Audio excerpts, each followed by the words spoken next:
ஹரிகரன் முதல்வனானே ஆதி கொண்டையன் பேரில் சரி உரியதோர் தமிழினாலே உகந்த நான் கதையாய் கூறேன் கதகரி முகத்தின் மீது விநாயகன் கற்பதாமே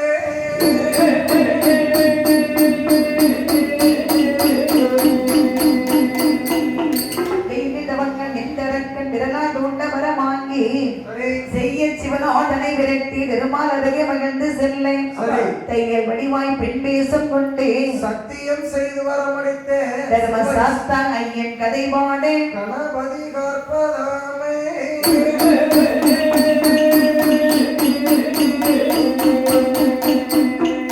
ஆதி சீவன் கைலாசம்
அண்ட புவன சராசரங்களை படைத்து காத்து ரச்சித்து வருகின்ற சரிதான் அகண்ட வரி ஊரண சச்சுதானந்த சொருவியாகி வரமக்கடவுள் அம்பியை மையவளாகி பார்வதி தானாகி ஒன்று வெள்ளி கைலாசம் அழகில் சரி ஓம் என்ற மச்சரத்தில் ஓடைக்கால் மண்டபத்தில் சரிதான் சக்தியும் சிவனமாக ஆண்டவனும் அன்னை ஆதிவரா சக்தியும் அரசிருக்கின்றார்கள். நல்லது நல்லது. அரசிருக்கக்கூடிய சமயம் அவர்களை புடை சூழ்ந்து யார் யாரெல்லாம் அமர்ந்திருக்கின்றார்கள்? 33 கோடி தேவான்கள், 48 ரிஷிமார்கள், சங்கத்தார், சமயத்தார், தானவர்கள், வானவர்கள், கொஞ்சம் சில்வாய்ஸ் வைங்களேன், கிண்ணறர் எம்பொருளர் என நாதர்கள்.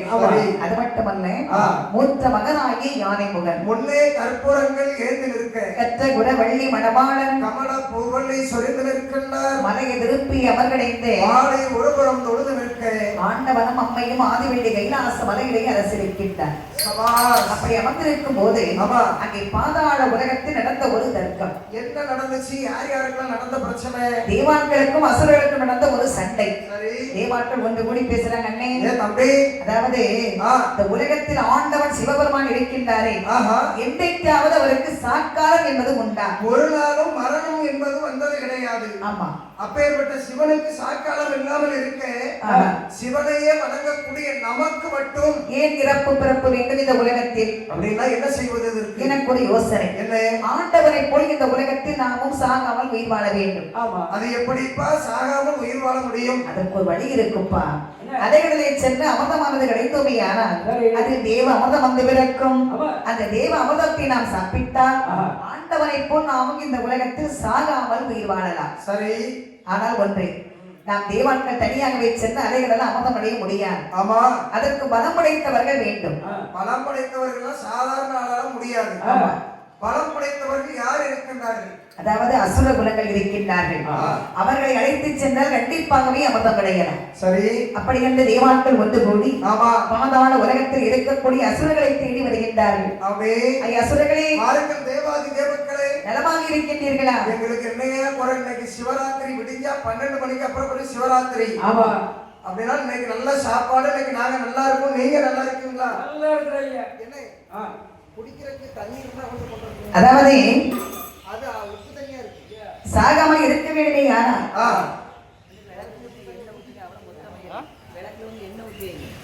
பயணம் கொஞ்சம் கேன்சல் இருந்து அதில் பிடிச்சி சாகாமல் இருக்க வேண்டும் என்று சொன்னால் அலைகடலை அமிர்தம் அடைய வேண்டும். ஆனால் எங்களுக்கு துணையாகவே நீங்களும் வர வேண்டும் என்று ஆசைப்படுகிறோம். உங்களுக்கு துணையாக நாங்கள் வர வேண்டுமா? ஆமாமா. நாங்கள் வர வேண்டுமானால் எங்களுக்கு என்ன பலன் இருக்கு? உங்க கூட வரணும்னா எங்களுக்கு என்ன பிரயோஜனம் இருக்கணும்ல? பிறக்கக்கூடிய அமிர்தம் அதை சரி பாதியாக பங்கு வைத்துக் கொள்ளலாமே அப்படின்னா உடனடியாக வருகின்றோம். அப்படி என்ற தேவான்கள் அசுரர்களை அழைத்துக் கொண்டு சரி அதை கடலுக்கு வந்து எப்படி அமிர்தம் அடைகின்ற பாருங்கள். எப்படி அமிர்தம் அடைகின்றார்கள்? அசுரர்கள் நம் தெய்வார்களோ அங்கோ இங்கோ என்று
அலைகளுக்கு அமிர்தம் கிடைக்க வேண்டும் என்று வருகிறார். பார்க்கடல் பக்கத்துல வந்து நிற்கிறாங்க.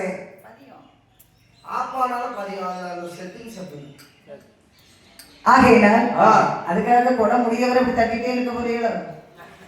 சாமி ஆடும்போது கேமராவை நடு இதுல கொண்டு வைக்கிறேன்ல, நம்ம தலையில கொண்டு வைங்க. அப்பதான் கரெக்டா இருக்கும். அங்கேயே சாமி ஆடும்போது கீழே கொண்டு உடக்கும். வாய்மட முடிய வரைக்கும் இந்த வேலை தானே. நான் இப்படிதான் மைக் ஸ்டாண்ட் வச்சுட்டு இருந்தேன் முதல்ல 2 வருஷத்துக்கு முன்னாடி. ஒரு சாமி சாஸ்தா பிறந்தாருன்னு வேகமா ஓடி வந்து செல்லுல பாஞ்சிட்டாரு.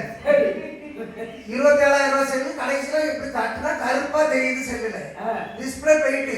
அப்ப நான் கூப்பிட்டு கேட்டேன், செல்ல இப்படி உடச்சுக்கல இப்படி கேட்டேங்க. இது ஒண்ணும் ஆகாது, அதுக்கு தான் விலை கொடுத்த ஸ்டாண்டு.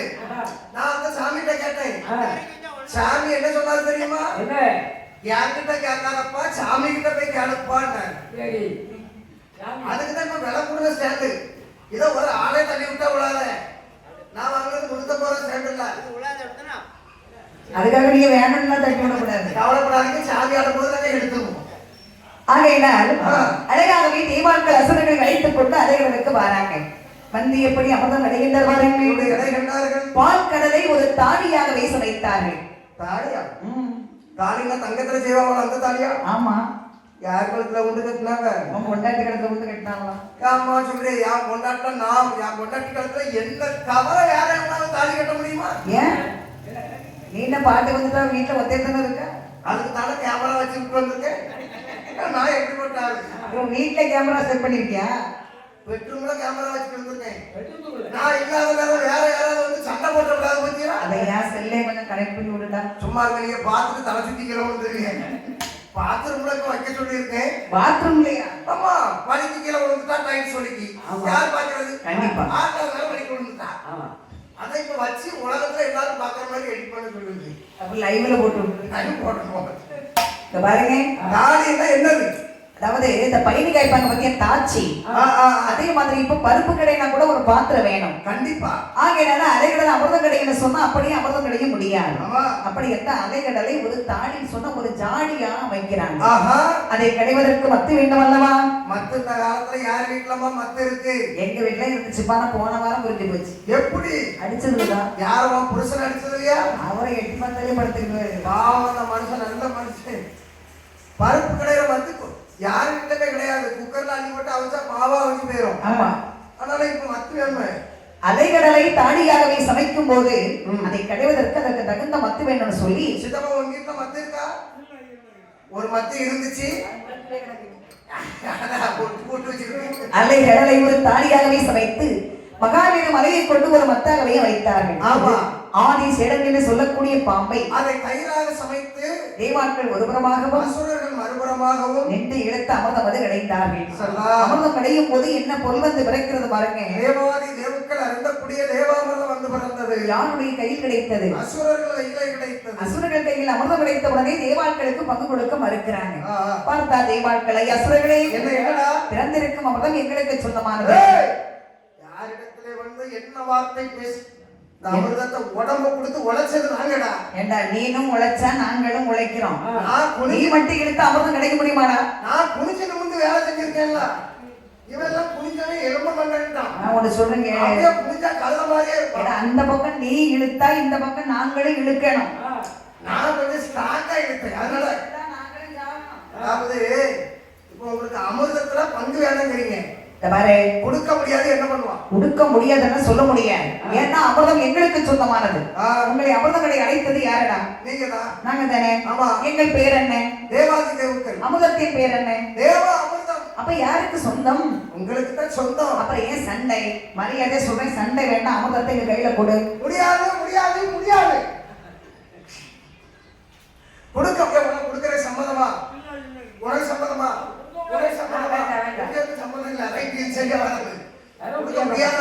அப்படி என்ற அலைகடல் ஓரமாக அசுரர்களுக்கும் தேவாட்களுக்கும் அமிர்தத்தை வைத்து கடுமையான ஒரு சண்டை ஏற்படுகிறது. ஆமா, இதை யார் அறிந்தார் பாருங்கள். என் பெருமாளாகிய மாயவன் பரந்தாமன் அறிந்தார். என்னடா இது? தேவாட்கள் அருந்தக்கூடிய தேவ அமிர்தம் அதை அசுரர்கள் அபகரித்துக் கொண்டே அவர்களுக்கே கொடுக்க மறுக்கிறாங்க. பொதுவாகவே இந்த அசுர குணங்கள் வந்து மூர்க்க குணம் படைத்தவர்கள், முரட்டு சுபாவம் படைத்தவர்கள். இந்த அமிர்தத்தை இவர்கள் சாப்பிட்டார்கள், ஆனால் இந்த உலகம் தாங்காது, அதனம் தலை தூக்கிவிடும். அப்படியானால் இந்த அசுரர்கள் அமிர்தத்தை அருந்தாமல் நாம் சென்று இதை எப்படியாவது பறிக்க வேண்டும். ஆனால் இதே ரூபத்தோடு சென்று அந்த அசுரரிடத்திலே அமிர்தத்தை கொடுன்னு கேட்டா அவன் கொடுப்பானா? மூஞ்ச பிடிச்சிட்டு வாட்ல நச்சு வரசிடுவான். இல்லன்னா ரெண்டு காலை முடிச்சு தார் ரோட்டை நச்சு நடிப்பான். அப்படியானால் இவர்களை மயக்கும் தன்மையாக நாம் செல்ல வேண்டும். பொதுவாக இந்த உலகத்தில் ஆணவர்கள் கண்டு மயங்க வேண்டுமே, ஆனால் மூன்றே பொருளுக்கு மயங்குவார்கள். பொதுவா ஆணவர்கள் கண்டு மயங்கக்கூடிய பொருள் ஆண்கள் நல்லா கவனிக்கணும். அந்த அண்ணே பொதுவா எல்லா கோயிலுக்கும் பிள்ளைப்பாட்டு போனதா முதல்லைக்கு மகளிர் தாய் கூட தான் உட்கார்ந்து இருப்பாங்க. இன்னைக்கு ஒரு பொம்பளையால ரெண்டே வருதான். சேர் போட்டு உட்கார வச்சுட்டு நாளைக்கு அந்த இடத்துக்கு வந்துருவீங்க. நாளைக்கு கூட கோயிலுக்குள்ள யாரும் விடுறா?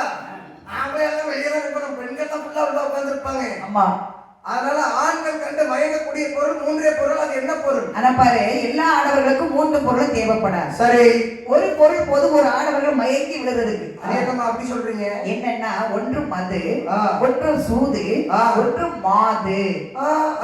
மதுனா என்னடா? மதுன்னா தெரியாம இருக்குமா? ஐயோ, இவெல்லாம் அந்த கடை முன்னாடி தான் கிடக்கும். 12 மணிக்கு கடை திறக்கிறதுக்கு 10 மணிக்காவே லைன்ல இருப்பான். எங்க அப்பா தான் காலையில 5 மணிக்கு அதான அடிச்சே கொண்டு இருக்கேன் உங்க அப்பாவை. மேலையிலேயே கொடுக்கறதுக்கு இங்க இருந்து அடிச்சதுல உயிர் போயிட்டு கேஸ் எப்படி மாத்திட்டாங்கன்னா மேலையில இருந்து உளுந்து இறந்து போனாரு. அப்ப மது ஒரு கோட்டு, அந்த கோட்டுக்கு பேர் என்ன? உடுக்காரா ராயல் அக்காடா. அதை குடிச்சுதான் இப்ப அவனுக்கு ஒட்டு போட்டு வச்சிருக்கு. ஒரு கோட்டு போட்டான்னா அவன் அவனா இருப்பான். 2 கோட்டு போட்டான்னா தலை வேலைகளையும் கால ரொட்டையும் கிடக்கும். 3 கோட்டு போட்டாருன்னா இடுப்புல இடத்த வேட்டி தலையில இருக்கும். 4 கோட்டு போட்டான்னா பொண்டாட்டி யாரு மாமியார் யாரும் வித்தியாசம் தெரியாது உங்களுக்கு. அதெல்லாம் தெரியும். நான் விட அடுத்த விட தெரியாம அடுத்த விட்டு செருவே தடை விட்டுப்பாரு. 5 கோட்டு போட்டான்னா அவன் வீட்டுக்குள்ள நேரா வருவான். 5 கோட்டு போட்டோம்னா ஒரு 1000 ரூபாய் ஆகாது? 5 கோட்டுக்கு எவ்வளோடா ஆகும்? 1000 ரூபாய்க்கு குடிச்ச போறவங்க 5 கோட்டை குடிச்சிட்டு வந்து நடு வீட்டுக்குள்ள வேட்டையை கலச்சிட்டு அப்படியே படுத்துவாங்க. அப்ப பாருங்க, மதுக்கு மயங்கவர்கள் வாழ்க்கையில திருத்தவே முடியாது. சரி, ஆனா அதற்கு மயங்காத ஆனவர்கள் நம்மளை போல நிறைய பேர் இருக்கத்தான் செய்யறாங்க. என்னை போன்று உத்தமர்கள்.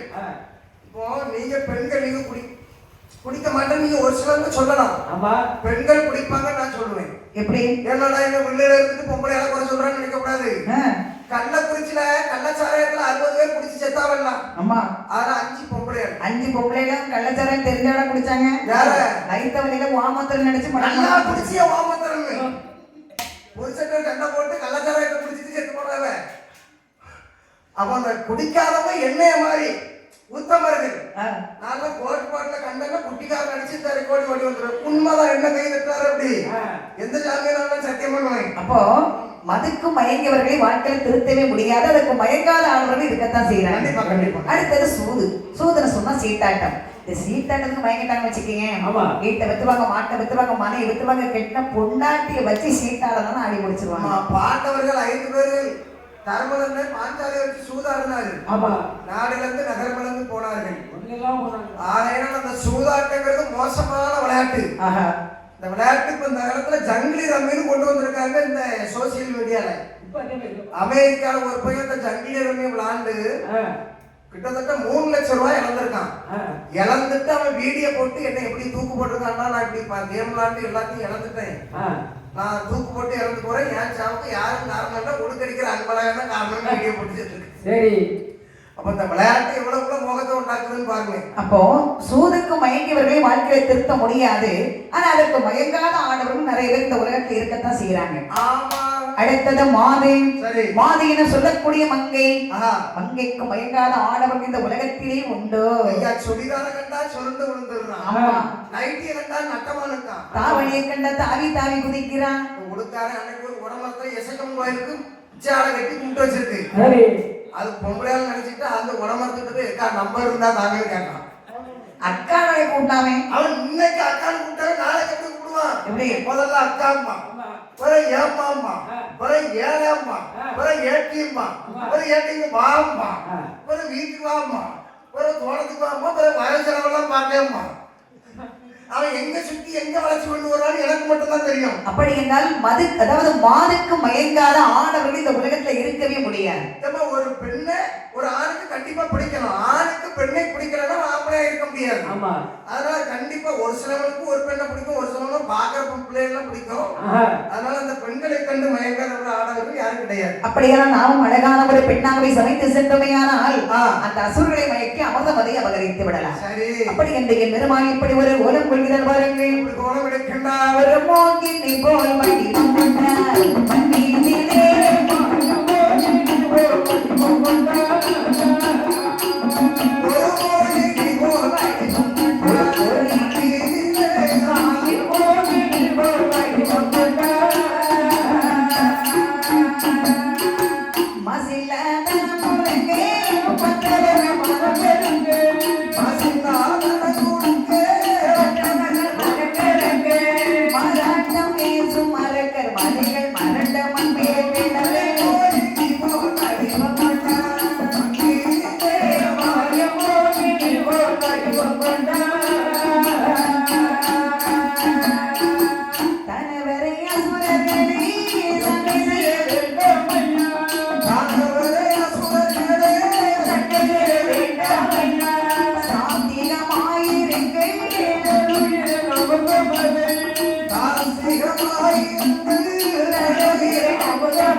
ஆடவரை மயக்கக்கூடிய அழகான ஒரு ஜெகன் மோகினியாக வடிவம் எடுக்கிறார். ஜெகன் மோகினி சாதாரண பெண்கள் கிடையாது. ஜெகம் என்று சொன்னால் உலகம்.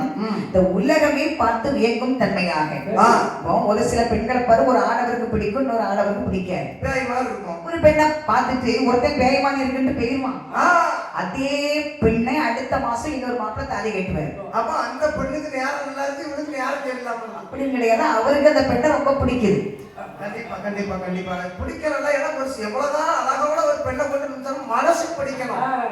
மனசுக்கு பிடிச்சாதான் அந்த அழகு வாழ்க்கை நல்லா இருக்கும்.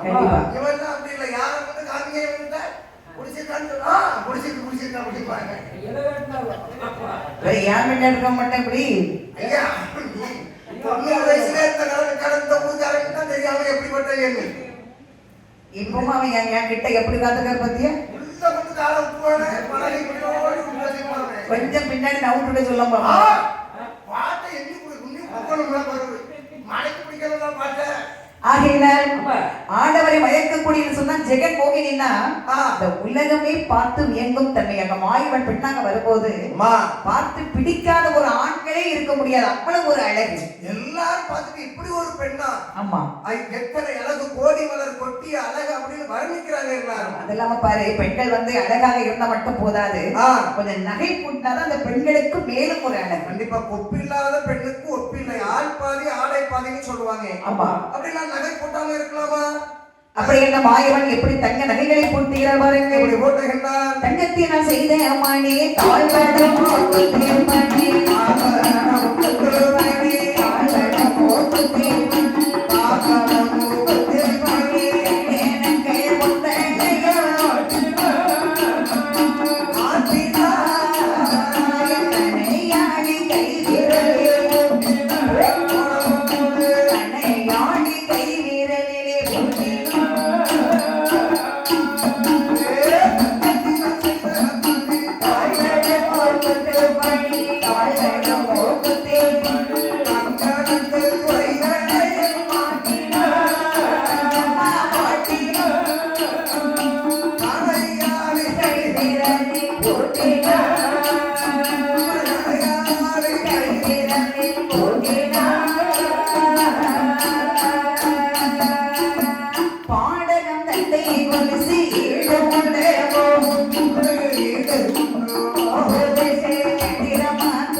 என்னென்ன நகைகள் போட்டாங்கம்மா தங்கத்தினால் செய்த மணி தாழ்வடம் மூக்குத்தி பணி கங்கணங்கள் கை வளையல் மாட்டினார் அதுவும் சொல் வளையல் மாட்டுகிறார் புது வளையல் மாட்டார் எடுத்த அழகா கையிலே கணையாளி பூட்டினார் மாடி 10 வருடமும் 10 மோதிரம் பாடகம் தண்டை குலுசு அதற்கு ஈடு உண்டு மோர் புதுசு பத்திரமாத்து தங்க ஒட்டியானமா அதை பார்க்க பதினா என்ன தங்க ஒட்டியானமா எங்க அம்மாவே இப்படிதான் ஒட்டியானம் செய்யலாம்னு ஆசைப்பட்டேன் கடையில போய் கேட்டேன் சைஸ் கிடைக்கவே இல்லை ஏன்டா பணம் கொடுத்தா எத்தனை பவுன்னாலும் பண்ணி கொடுப்பாங்களே பணம் வேணும்ல அன்னைக்கு என்ன நினைச்சாலும் சரி முத்தத்துல உட்கார்ந்து இருந்து ஒரு பெரிய நாய் சங்கிலி கிடக்கு அதை எடுத்து கழுத்துல போட்டு எங்க அம்மா சொல்றா இதே மாதிரி அம்மைக்கு தாலி செஞ்சு போட்டா எப்படி இருக்கும் அது உங்க அப்பா கிட்ட எல்லாம் கேட்கணும் எங்க அப்பா இருக்க தாலி அவுத்து கொண்டு ஈடு வைக்கிறது எல்லாம் அப்படியா இருக்காரு அவர் எங்க செஞ்சு போடுவாரு யாராவது செஞ்சு கொடுத்தா உங்க பொண்டாட்டிக்கு பண்ணுவியா உங்க அம்மைக்கு பண்ணுவியா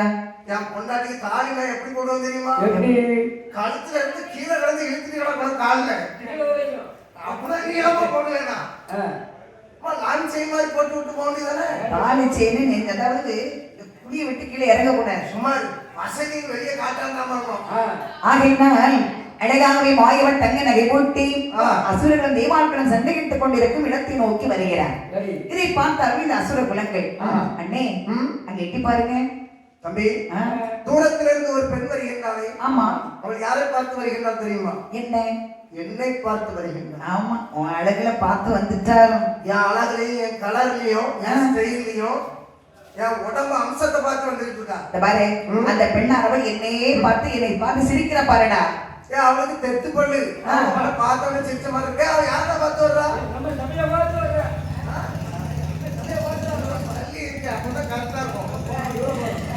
அப்படி இருந்து அசுரர்கள் பேசுறாங்க அண்ணே எனக்கு ஒரு யோசனை பெண்ணானவள் நம்மை நோக்கி வருகிறாள் அவளை பார்த்தோன்னே எனக்கு என்ன தோணுதுன்னா இந்த அமிர்தத்தை நாம் கையில வைத்து எப்படி பங்கிட்டு சாப்பிடுவது என்று சண்டை நடந்து கொண்டிருக்கிறது. ஆமா. பேசாம இந்த அமிர்த கலசமதி அவள் கையில கொடுத்து சரி. அவள் கையால வாங்கி சாப்பிட்டால் எப்படி இருக்கும் தெரியுமாடா? கூறு கட்டவனை பெரியவர்கள் என்ன சொன்னார்? என்ன சொன்னாங்க? ஆற்றை பெரும் காற்றை நம்பலாம், ஆழகால விஷத்தை நம்பலாம், கொள்ளும் வேங்கை புலியை நம்பலாம், கோலமாமத யானையை நம்பலாம், கல்வர் மரவர் வேடுவர் காலனார்விடம் தூதரை நம்பலாம்.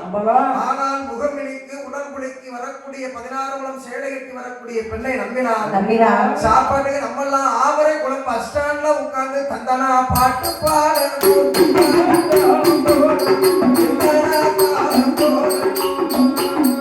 பெண்களை நம்பினா சாப்பாட்டுக்கு பிச்சைதான் எடுக்கணும். அடே, பெண்களை நம்ப கூடாதுன்னா எந்த பெண்ணை நம்ப கூடாது தெரியுமா?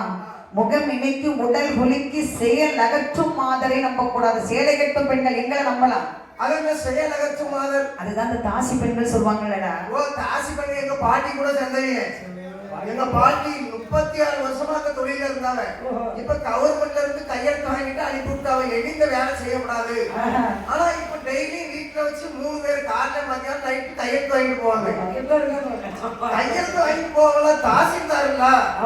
தாசில்தார் இருக்கும் போது கையெழுத்து போட்டாதான் முடியும். இவன் கூட எங்க பாட்டி கிட்ட வந்து ஒரு நாள் வந்து கையெழுத்து வாங்கிட்டு போனான். அடே, தாசில்தார் வேற, தாசி வேறடா. தாசினா அந்த விலை மாதர்கள், கலை மாதர்கள் சொல்லுவாங்கல்ல. விலை மாதரா? ஆமா. அதுக்கு எங்க குடும்பத்துக்கு சம்பந்தமே இல்லம்மா. ஒருவனுக்கு ஒருத்தின்னு வாழ்ற குடும்பம் எங்க குடும்பம். அடுத்த ஆம்பளையால எங்க குடும்பத்தை ஒரு பெண்ணை ஒரு மாதிரி பார்த்துட்டாங்கன்னா எங்க குடும்பத்துல உடனே தீய தாண்டி விழுந்து அந்த தோஷத்தை கழிச்சுட்டு தான் வீட்டுக்குள்ள வருவாங்க. அவ்வளவு பெரிய உத்தமத்தன்மை வாழ்ந்த குடும்பம் எங்க குடும்பம். வெளியே நீங்க விசாரிச்சுட்டாலே தெரியும். தாசி பெண்களை யாரும் நம்ப கூடாது. இந்த பெண்ணை நம்பலாம். ஏன்னா இப்ப அமிர்தத்தை நான் பங்கு வச்சு கொடுக்குறேன்னு வையேன், ஒருத்த கையை ஒருத்தன் பார்ப்பான், அவன் கையை அடுத்தவன் பார்ப்பான், எப்படி சண்டை நடக்கும். ஆனா இந்த பெண்ணை அவள் பங்கு வச்சு கொடுத்தான்னு சொன்னா எந்த ஒரு சண்டையும் வராதுடா. பிள்ளை பக்கத்துல வந்தாலே போதும், அமிர்தமே வேண்டாம்னு நினைப்பாங்க. அப்ப பங்கு வைக்கிறது ஆண்கள் வேற பெண்கள் வேற. ஆமா, பெண்கள் பங்கு வச்சு கொடுத்தாங்கன்னா அது வேற, சண்டையும் வராது. இப்போ எங்க ஊர்ல எல்லாம் பங்கு வைப்பாங்கன்னா எப்படின்னா, இந்த ஆண்கள் பாயசம் பங்கு வச்சுக்கிட்டு இருப்பாங்க. அப்ப பெண்கள் எல்லாம் பேசுவாங்க, பாரு தான் கொண்டாட்டிய கண்டா அறப்பே தான் இல்ல நம்மளை கண்டா அப்படி மிதத்தி போறது வளர்ந்தாலும் அடுத்த வயதுல உயிரோட இருப்பானாங்க. ஆனா இவெல்லாம் பங்கு வச்சா என்ன செய்வாங்க தெரியுமா? அடுத்தவங்க கொண்டாட்டிய கண்டா கூட கொஞ்சம் அட்டி ஒன்று கொடுப்பாங்க. வச்சுக்க, எந்த வரவு செலவுனாலும் நான் வாங்க, உனக்கு எந்த கஷ்டம்னாலும் நான் இருக்கேன் அப்படின்னு. அப்படி என்று அசுரர்கள் பேசிக் கொண்டிருக்க என் பெருமாளும் முன்பாக வருகின்றார். ஐயா, அம்மா நீங்கள்லாம் யாரு, ஏன் அலைகிற ஓரமா சண்டையிட்டுக் கொண்டிருக்கின்றீர்கள்? நாங்கெல்லாம் தேவாதி தேவர்கள். சரி, மூஞ்ச பார்த்தாலே தெரியும். ஆமா, அரக்கர்கள். கண்ண சோப்பாலத்து நினைக்காதீங்க, அது குடிக்காம விட்டவ. அவன் 2 பேரும் சேர்ந்து அலைகடல்ல அமிர்தம் கிடைச்சோம். கடைக்குடி அமிர்தத்தில் சரிபாதி என்று ஒப்பந்தம் செய்து அமிர்தம் கிடைக்கணும். அதனை தேவாமிர்தம் வந்து பிறந்தது. ஐயா, தேவாமிர்தம் பிறந்தா பேச்சுபடி நல்லா பங்கு வச்சு கொடுக்கணுமா இல்லையா? இந்த அரக்கர்கள் எங்களுடைய அமிர்தத்தை பறித்துக் கொண்டு எங்களுக்கு கொடுக்க மறுக்கின்றார்கள். சரி, நீங்களே ஒரு நியாயத்தை சொல்லுங்கம்மா. அவ்வளவுதானே, உங்களுக்குள் எந்த சண்டையும் வேண்டாம். என்னை நம்பிக்கை இருந்தால் அமிர்த கலசத்தை என் கையில கொடுங்க, நானே உங்களுக்கு சரி பாதியாக பங்கு வைத்து தருகிறேன். உங்களை பார்க்கின்ற போது நல்ல பெண் போல் தோன்றுகின்றது. ஆமா, சிகப்பா இருக்க பெண்கள் பொய் சொல்ல மாட்டாங்க. இது கொடுத்தவனுக்கு இது நாங்களே கண்டுபிடிச்சிருக்கிறது. அதனால கண்டிப்பா உங்களுக்கு தாரோம், நீங்க பங்கு வச்சு கொடுங்க. அப்படி என்று சொல்லி வந்திருப்பது மாயவன் என்று அறியாத அசுர கூட்டங்கள் பெண்ணினுடைய அழகினை மெய்மறந்து அமிர்த கலசத்தை அப்படி கையில கொடுக்குறாங்க. ஆமா, வாங்கி பெருமாள் சொன்னார், ஐயா அந்த அமிர்தத்தை நான் பங்கு வச்சு கொடுக்கணும்னா அசுரர்கள் ஒரு பந்தி, தேவாட்கள் ஒரு பந்தியில உட்காரணும். சரி, நான் அமிர்தத்தை கொடுக்கும் போது யாரும் பார்க்க கூடாது. கண்களை மூடி வண்ணமாக கைகளை ஏந்தி கொண்டு இருக்க வேண்டுமா? ஆமா, சரி, நல்ல யோசனை. அப்படி என்று சொன்ன உடனே அசுரர்களும் தேவாட்களும் அதன் விலகவாமே அமர்ந்தார்கள். மாயவன் அமிர்தத்தை கையில வாங்கி தேவாட்கள் பந்தியிலேயே பரிமாறுகிறார். சரிதான், தேவாட்கள் பந்தியை முடிந்தது. பெருமாள் கையிலே இருக்கக்கூடிய அமிர்தமும் முடிந்தது. மாய கண்ணன் மாயமாக மறைந்து கொண்டார். சரி, சற்று நேரம் கழித்தது. பார்த்தார் அசுர கூட்டங்கள். கூட்டத்துல எல்லாரும் பொறுமையா இருக்க மாட்டாங்க. பாருங்க, நிற மாசத்துல பிறந்தவனும் இருப்பான், புற மாசத்துல பிறந்தவனும் இருப்பான். அது ஒரு அவசரப்பட்டவன் நினைக்கிறான், என்னடா நம்ம உட்கார்ந்து எவ்வளவு நேரம் ஆகிறது, ஆமா. பெண்ணையும் காணவில்லை, அமிர்தம் நம்ம பக்கத்துல வரலையே, ம். இன்னும் எவ்வளவு நேரத்துல நம்ம பக்கத்துல வருவா, எங்க நிக்கிறான்னு பாப்போமே. ஆமா. அப்படி மெதுவா கண்ணை திறந்து எட்டி பார்க்கறான். ஆ, பெண்ணை காணவில்லை. சரி. தேவாக்கள் அமிர்தத்தை சாப்பிட்டுட்டு இருக்கிறாங்க. ஆஹா. வந்தது இவனுக்கு கோபம். அண்ணே தம்பி, கண்ணை திறடா. டேய் என்னாச்சுடா? டேய் பெண்ணை காணவில்லைடா. பெண் எங்கே சென்றார்? ஓடிட்டாளே. அப்ப நமக்கு அந்த அமிர்தத்தை என்ன பண்ணிட்டு இருக்காங்க? தேவாக்களுக்கு பங்கு வைத்து கொடுத்து விட்டு அவள் மட்டும் ஓடிவிட்டார். பெண் ஓடினால் ஓடி போகட்டும். நமக்கு கிடைக்காத தேவாமிர்தத்தை இந்த தேவாக்கள் சாப்பிடலாமா? இவர்களை விடலாமா? அடிச்சு பிடிக்கிட வாயில இருக்கிற அமிர்தத்தை தோண்டினா. நாலு அடி. நாலுக்கு அடிச்சா நாலு அடி. அடிபுறக்க முடியாத தேவாதி தேவாக்கள் என் பெருமானாய மாயாசிரி கண்ணனை நினைத்து அழுது முறையப்படுகின்றார்கள். ஆயர்பாடி கண்வளர்ந்த நாரணா, என்னை மன்னரும் வாயிற்றபடி போனா. ஆயர்பாடி கண்வளர்ந்த நாரணா, என்னை மன்னரும் வாயிற்றபடி போனா. கண்ணாயனை ஆண்டருளும்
கேசவா நந்த நந்தன நாராயண மாதவா மதுசூதனா, இந்த ஆபத்து வேளையிலே நீதான் எங்களை காப்பாற்ற வர வேண்டும் கண்ணா என்று தேவாக்கள் அழுது முறையப்படுகின்றார்.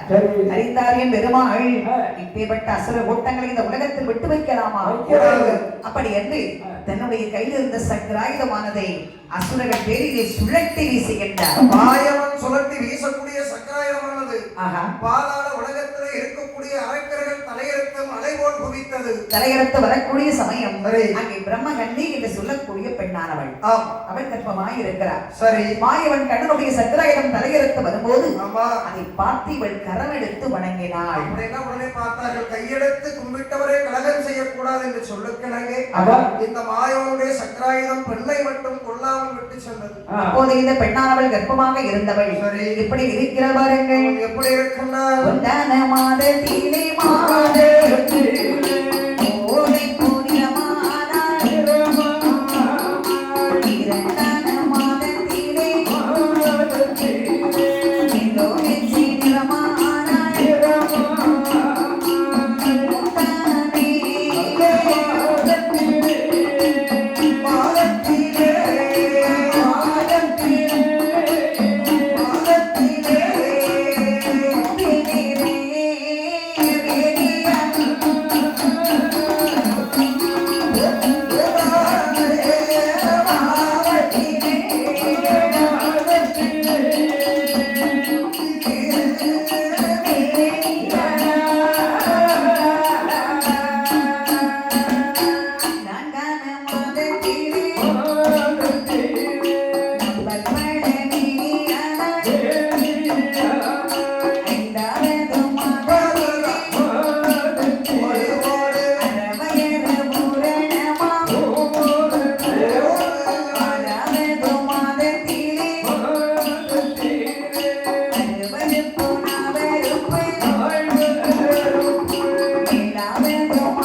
வெப்பமாக இருந்தவள் 1வது மாதம் கோழைப்பும் மேனியானால் 2வது மாதம் ஈஸ்வரனை தஞ்சம் என்றார். 3வது மாதம் முத்து நிற மேனியானால் 4வது மாதம் நம்பல் பல மேனியானால் ஏன் 3வது மாதம் முத்து போல் நிறமான மங்கை ஆ, 4வது மாதம் நம்பல் படம் மாதிரி கருத்து போனாங்க. ஏன் நம்பல் பல மாதிரி கருத்து போல ஆ, இந்த பேர்காலமா இருக்கக்கூடியவங்க 4வது மாசம் ஆயிப்போ ஐயா.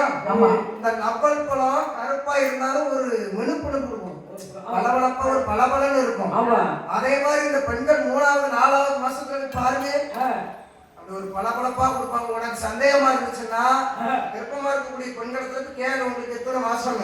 நீ அத கேட்டு எனக்கு எங்க பாட்டி சொல்லியிருக்காங்க. அப்படின்னா இந்த பெண் வந்து 4வது மாதத்துக்கு ஒரு நம்பல் பழம் மேனியானா 5வது மாதம் அறவையறு பூரணமா மீதி அறவையறு சாப்பாட்டுக்கு பாதியா ஒதுக்கி போட்டு 6வது மாதம் அங்கமெல்லாம் தங்க நிறம் 7ஆன மாதம் இடந்திராத படுக்கையானால் 8வது மாதம் திட்டமிட்டு அடிக்கின்றது 9வது மாதம் ஊரறிய பொங்கலிட்டார்கள். மாதம் சரியானது மங்கையர்க்குமை நோகே ஆ, ஆண்டவனுடைய அருளால் பிரம்மகன்னியானவள் சரி அழகான ஒரு ஆண் குழந்தையை பெற்றெடுக்கின்றார்.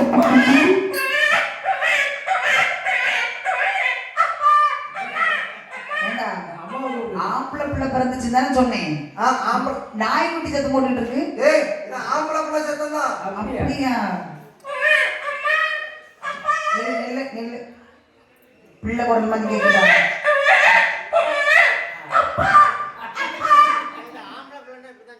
அப்படியா? உங்களை பார்த்து அப்பான்னு கூப்பிடுது. எங்க அப்பா அப்பா யாரு அம்மாட்ட கேட்டுவாரு, அம்மா அம்மா அப்பா யாரு?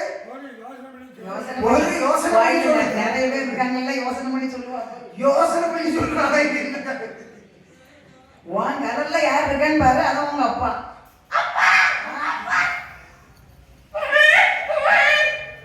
ஆண் குழந்தை பிறந்த போது அரம்பையர்கள் புறவையது பாடை. அந்த குழந்தை எடுத்த பிரம்மகண்ணி யாரவள் பாலூட்டி சீராட்டி தாராட்டி ஒன்றுரசி விட்டு விட்டு அருமையாக வளர்த்து வருகின்றார். சரி வளர்த்து வரக்கூடிய சமயம் அந்த குழந்தைக்கு பேர் சூட்ட வேண்டும் அல்லவா? குழந்தை ஒண்ணு இருந்தா பாருங்க, பேரும் கொடுத்தா தான் கூப்பிட முடியும்.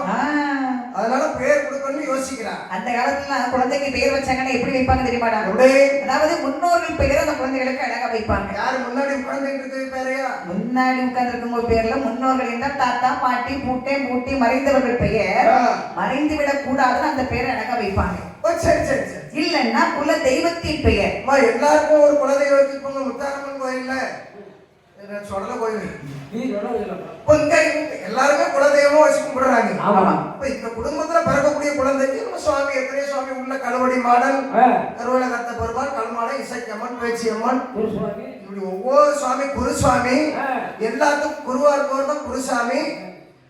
அப்படி ஒவ்வொரு பேரை வைப்பாங்க. ஆண் குழந்தை பிறந்துட்டா என்னென்ன பேரை வைப்பாங்க? அது இல்லாம கந்தன், கணபதி, கணேசன், செந்தில், சரவணன், கார்த்திகேயன், ஹரிகரன், ஐயப்பன், மணிகண்டன், சுதன், முத்துகிருஷ்ணன், கோபாலகிருஷ்ணன், ராதாகிருஷ்ணன், பாலகிருஷ்ணன். யார் பேரு சாமி பேர் தான், அதையும் சேர்த்து சொல்லுங்க. உன் பேர் சுத்தியல். ஏன் சுத்தியல்? சக்திவேல். கழுதைக்கு பேர் முத்துமாலையா? எவ்வளவு அழகா திருச்செந்தூர் முருகன். நான் இருந்த அன்னைக்கு பிறந்தேன் தெரியுமா? என்னைக்கு? மாசி திருநாள். அப்ப இந்த மாசம்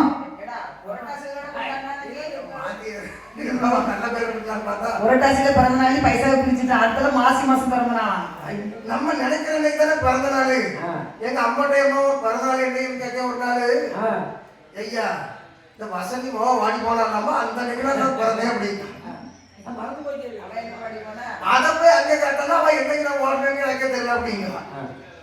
அப்போ சுவாமி பெயர் அதே மாதிரி பெண் குழந்தைகள் பிறந்தா முத்தாரம்மன், மாரியம்மன், உச்சினி மகாளி, பத்திரகாளி, மாரியம்மன், பேச்சியம்மன், இசைக்கியம்மன், ராஜராஜேஸ்வரி, உமா மகேஸ்வரி, முத்துலட்சுமி, கஜலட்சுமி, தனலட்சுமி. இது இவங்க பேர் மகேஸ்வரி. இவங்களை பார்த்தா பார்வதியம்மனை பார்த்த மாதிரியே இருக்கும். நல்லா உத்து பாருங்க, அப்படியே ஒரு அவங்க சிரிச்சா அப்படியே பார்வதியம்மன் மாதிரி அந்த அம்சம். அப்படின்னு தெய்வத்தின் பேரை வைப்பாங்க. அப்ப பிரம்மகனி தன்னுடைய மகனுக்கு எப்படி பேர் சூட்ட தெரியுமா? தன் குலத்தை ஒட்டியும் குடும்பத்தை ஒட்டியும் பேர் சூட்டுகிறான். குலம் பிரம்மகுலம், குடும்பமோ ராட்சத குடும்பம். அப்படியானால் இந்த மைந்தனுக்கு பெயர் பிரம்ம ராட்சுதன். சரி. ஆனா பாரு, அந்த காலம் வந்து ஒரு பேர் வைக்க மாட்டாங்க, ஏதாவது ஒரு துணை பெயர் வச்சிருப்பாங்க, பட்ட பெயரும் வைப்பாங்க. இவனை பார்க்கும்போது வரும் காலத்தில் வல்லமையாக வரும்படியினால் இவனுக்கு இன்னும் ஒரு பெயர் வல்லரக்கன். அடே அப்பா, சேர்த்து பார்க்கும்போது வல்லரக்கனாகிய பிரம்மராட்சதன், பிரம்மராட்சதனாகிய வல்லரக்கன் பெயர் சும்மா அற்புதமான பெயரை கொடுத்துட்டாங்க. பேரை சூட்டி இந்த பிரம்மகன்யானவள் வளர்த்து வரக்கூடிய சமயம் வல்லரக்கன் எப்படி வளர்ந்து வருகிறான் பாருங்கள். இப்படி வளர்ந்து வருகின்றார். 12 வயதாச்சே வயதாகி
வல்லரக்கனுக்கு வயது என்ன ஆகின்றது? 1 வயது 2 வயது உயர் 3 திருவயது 3 வயது ஆன போது முடியிறக்கி காது குத்தினார்கள். 4 வயது ஆகிறது. நடந்து ஓடி விளையாடுகின்றார். 5 வயதாகிறது. அவன் என்னப்பா பண்றாங்க? ஒரு குழந்தைக்கு 5 வயதான உடனே பெற்றவரின் கடமை என்ன தெரியுமா? 4 மாடு வாங்கி ஆவர் குளத்துக்கு அந்த காட்டுக்குள்ள கொண்டு மேய்ச்சிட்டு வாடா இம்மாங்கன்னு அனுப்பணும். 5 வயசு பையனை மாடு மேய்க்க அனுப்பணுங்கிறியா? எவ்வளவு வருமானம் தெரியுமா? வருமானம் வேணும்னா வேற ஒரு தொழில் இருக்கு, அதை விட நல்ல தொழில்.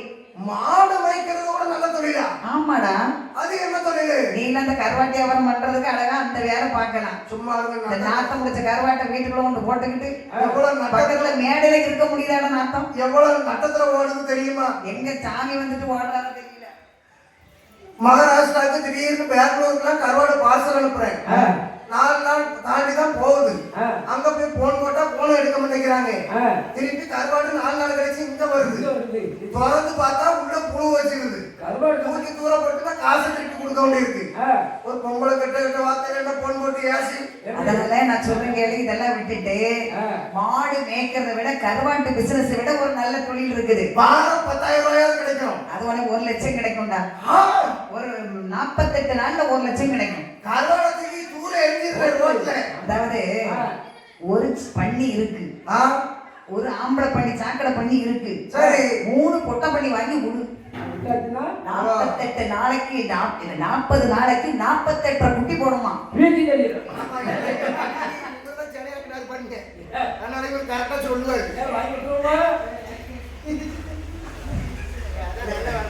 வருமானம் உண்மையிலே பொங்கல் தீபாவளிக்கெல்லாம் எவ்வளவு சம்பாதிக்கலாம் தெரியுமா?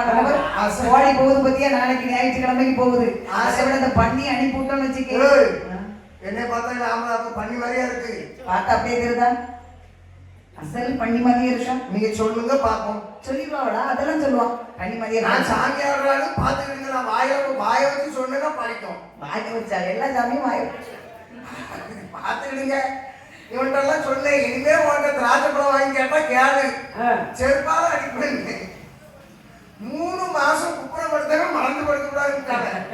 ஆசத்துல 2 காலுக்கு முட்டு கொடுத்து தொட்டு வச்சிருந்து ஒரு காலத்துல எப்படியே பார்ப்போம். அப்படி என்று அதாவது இந்த வல்லரக்கன் அழகாக வளர்ந்து வரக்கூடிய சமயம் 5 வயது. குழந்தைக்கு 5 வயதான உடனே பெற்றவரின் கடமை என்ன தெரியுமா? அவனை பாடகசாலை அனுப்பி நல்லா படிக்க வைக்கணும். லட்சக்கணக்கில் பணத்தை சேர்த்து வைக்கிறதுல அவ்வளவு ஒரு பிரயோஜனம் கிடையாது. ஆமா, இடத்தை வாங்கி கொடுக்கறதுல பிரயோஜனம் இல்லை. ஏன்னா நாளைக்கு உங்களுக்கு திமிரு வந்துடும். அப்ப கல்வி படிக்க வைக்கணும். பாருங்க, எவ்வளவு நாள் கடனை வாங்கியாலும் படிக்க வச்சீங்கன்னா அந்த கல்வி நாளைக்கு அவனை காப்பாற்றும். கண்டிப்பா. எங்க அம்மா அப்பா எனக்கு ஒரு சொத்து தேடி வைக்கல, ஆனா என்ன படிக்க வச்சிருக்காங்கல்ல. 3ஆம் கிளாஸ் ஃபெயில் கேள்விப்பட்டேன்.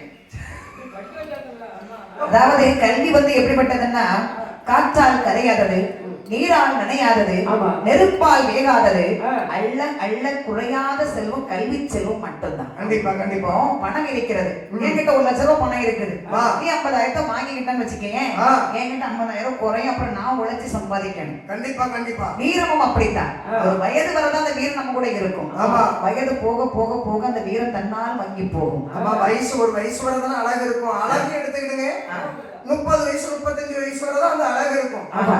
அதுக்கப்புறம் அந்த அழகு மங்கி விடும். அதே போல் ஆனா கல்வி மட்டும் பாருங்க, நாம் மாட்டும் மண்ணோடு மண்ணாக மக்கி சென்றாலும் நம்முடன் வருவது கல்வி மட்டும்தான். கண்டிப்பா. ஒருவருக்கு எவ்வளவுதான் அள்ளி கொடுத்தாலும் சொல்லி கொடுத்தாலும் சரி. நம்மிடம் மறந்து கொண்டே இருக்குமே தவிர அது குறையாது. கண்டிப்பா.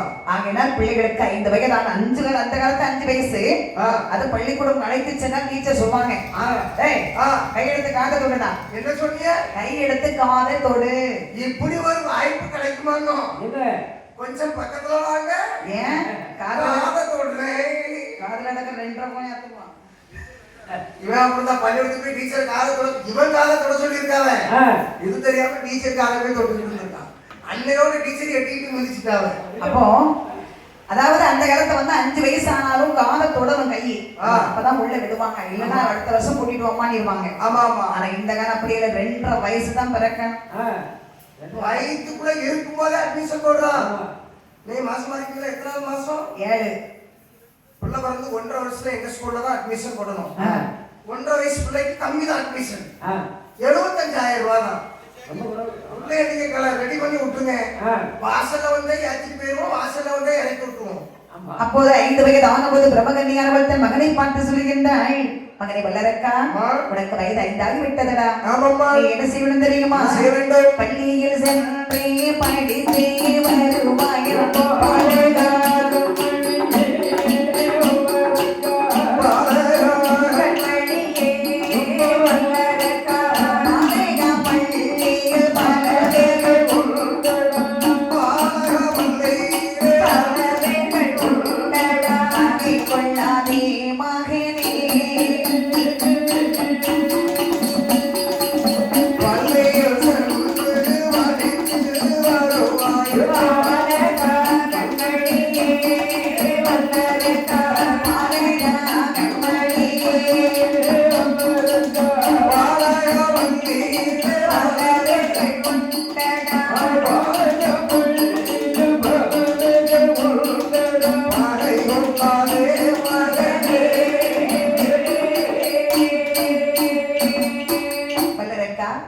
உனக்கு வயது 5 ஆகிவிட்டதடா. நீ பள்ளியிலே சென்று அருமையாக படித்து வர வேண்டும். பள்ளியிலே சென்று படுத்து விட்டு வர வேண்டுமா? படுத்து விட்டு இல்லடா, படிச்சுட்டு வான்னு சொன்னேன். பள்ளிக்கூடத்துல யாரெல்லாம் இருப்பாங்க? உன்னை போல் மாணவர்கள் மாணவிகள், டீச்சர். ஏண்டா டீச்சரா? ஆமா. எத்தனை வயசு? டீச்சருக்கு ஒரு 70 வயசு இருக்கும். 70 வயசு டீச்சரா? பள்ளியோட தீப்பிடிச்சு எரிஞ்சு போச்சு. ஏன்னா நான் படிக்கும் போதே அவங்க டீச்சரா இருக்காங்க. நான் எனக்கு எப்படிப்பட்ட டீச்சர் வேணும் தெரியுமா? நாட்டாம படத்துல கொடை பிடிச்சிட்டு வருவாங்கள, அந்த மாதிரி டீச்சர் இருந்தாதான் நான் படிக்க போவேன். கொடை பிடிச்சிட்டு அந்த டீச்சர் வரும்போது ஒரு சத்தம், ஒரு மியூசிக் ஒன்று வரும், அந்த சத்தம் தான் ஒரு டார்கெட். அந்த டீச்சர் சோப்பு நிறைய ஊதுவாக பாருங்க, அழகா இருக்கும் பாக்குறதுக்கு. இவெல்லாம் அந்த டீச்சர் தான் படிக்க போகணுமா? இந்த பாருடா, பள்ளிக்கு சென்னமா ஒழுங்கா படித்தோமா வந்த மாதிரி இருக்கணும். அங்க போனோமா சேட்டை பண்ணமான்னு பண்ணக்கூடாது. இந்த பார், யாருகிட்டையும் நீயாக சண்டைக்கு போகாத. சரி. யாராவது சண்டைக்கு வந்தாங்க பையன் சும்மா விடாத. சரிம்மா, கண்டிப்பா. என்ன நம்முடைய குலம் அசுர குலம். ஆமா. யாருக்கும் அடங்கி செல்லக்கூடாது. அப்படிங்கிற பல பத்திமதிகளை சொல்லி பிரம்மகன்னியானவள் பாடக சரைக்கு அனுப்புறான். வல்லரக்கன் பள்ளியிலே சென்றவன் எப்படி படித்து வருகிறான் பாருங்க. அவன் எப்படி படித்து வருகிறான்? ஆனா மன்னா ஈரா ஈரா ஓனா ஆ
பாடங்களை தெளிவாகவே படித்து வருகிறார். அப்படியே அது மட்டுமல்ல 4 வேதம் 6 சாஸ்திரம் 11 புராணம் 32 உபநிடதம் 64 கலைக்காரியம் 96 தத்துவம் 108 ஆகமங்கள் படித்தார். ஆனா ஏற்றம் குதிரை ஏற்றம் மல்லடவு சிலம்பு தொழில் கத்தி சண்டை கம்பு சண்டை வாழ்ச்சண்டை அடிச்சண்டை பிடி சண்டை என்று சொல்லக்கூடிய சரி ஒரு அரசனுக்கு என்ன படிப்புகள் எல்லாம் தேவையும் ஆமா அத்தனை படித்து வல்லவன் வல்லவரக்கன் ஆனவன் எந்த ஒரு கலைகளும் தெரியாதுன்னு சொல்ல மாட்டான். ஏன்னா ஒரு அரசனுக்கு அத்தனை வித்தைகளும் தெரிஞ்சிருக்கணும். அதுபோல் இவன் படித்து வளர்ந்து வரும்போது இவனுக்கு வயது என்ன ஆகிறது பாருங்கள். அதாவது 16 முடிந்து 16 முடிஞ்சுட்டா யாருக்கு? உங்க அம்மைக்கு. நேற்று தான் எங்க அம்மா பட்டுச்சாலை கட்டிக்கிட்டு நல்லா கோயிலுக்கு போயிட்டு வந்தாங்க. இப்படிப்பட்ட எங்க அம்மா இப்படி சொல்லிடம்மா. உங்க அம்மா என்னைக்குமே பட்டுச்சாலை தானே கொடுக்காங்க. டெய்லி பட்டுச்சாலை சும்மா பேசுற காசு கொடுத்தா ஒரு நாளும் வாங்க மாட்டோம். சரி எங்க கோயில்ல வந்து எல்லாரும் ஞாபகத்துக்கு எடுத்துக்கொண்டு கட்டுவாங்கல்ல. நீ உருவிட்டு போயிருவியோ? எங்க அம்மா தான் சாமி ஆடுவாங்க. சாமி ஆடி அந்த சேலையை ஆடிட்டு வந்து கரெக்டா யாங்கிட்ட தான் கொடுப்பாங்க. எப்ப அந்த சேலையை வாங்கி வீட்டுல சாமி ஆடும் போது அவங்க பிள்ளை தெரியுமா? ஆமா அழகா தெரியும். ஒரு நாள் இப்படிதான் ஆடிட்டு இருந்தா வீட்டை திறந்து போட்டு வந்துட்டா போட்டு இருக்கு. உள்ள 1 லட்சம் ரூபாய் பணம் இருக்கு. பேங்க்ல அடகு வச்சுட்டு வந்திருக்கு. மேல வச்ச உடனே எங்க அம்மைக்கு வந்து காலு கீழே நிற்காது. அருள் அவ்வளவு அருள் வரும். என்ன சாமி ஆடுவாங்க? சாமின்னா அட்டகாரி 8 பேரும் நடு மண்டையில வந்து இறங்குவாங்க. அங்கிருந்தே ஓடி வந்து கோயில நின்று தலைகீழ நின்று கிரு சுத்துவான். தலைகீழ நின்னாங்கன்னா துணி ஆம்பளை 10 பேர் பக்கத்துல நிற்பாங்கம்மா. பிடிச்சிருவாங்களோ? பிடிக்கும் போது எப்படி தரகரகரன்னு சுத்த முடியும்? சுத்தி இல்ல எல்லாரும் பார்த்தவங்க எப்படி தெரியுது? ஒரு சுத்திட்டா அப்படியே மறுபடியும் அந்த மாதிரி தடைகளை வந்துருவாங்க. கரெக்டா திடீர்னு வீடு திறந்து போட்டு வந்து ஞாபகம் வந்துட்டு உடனே ஞாபகம் என்ன கூப்பிட்டால எம்மாவானே வீடு வாசல் திறந்து இருக்கு.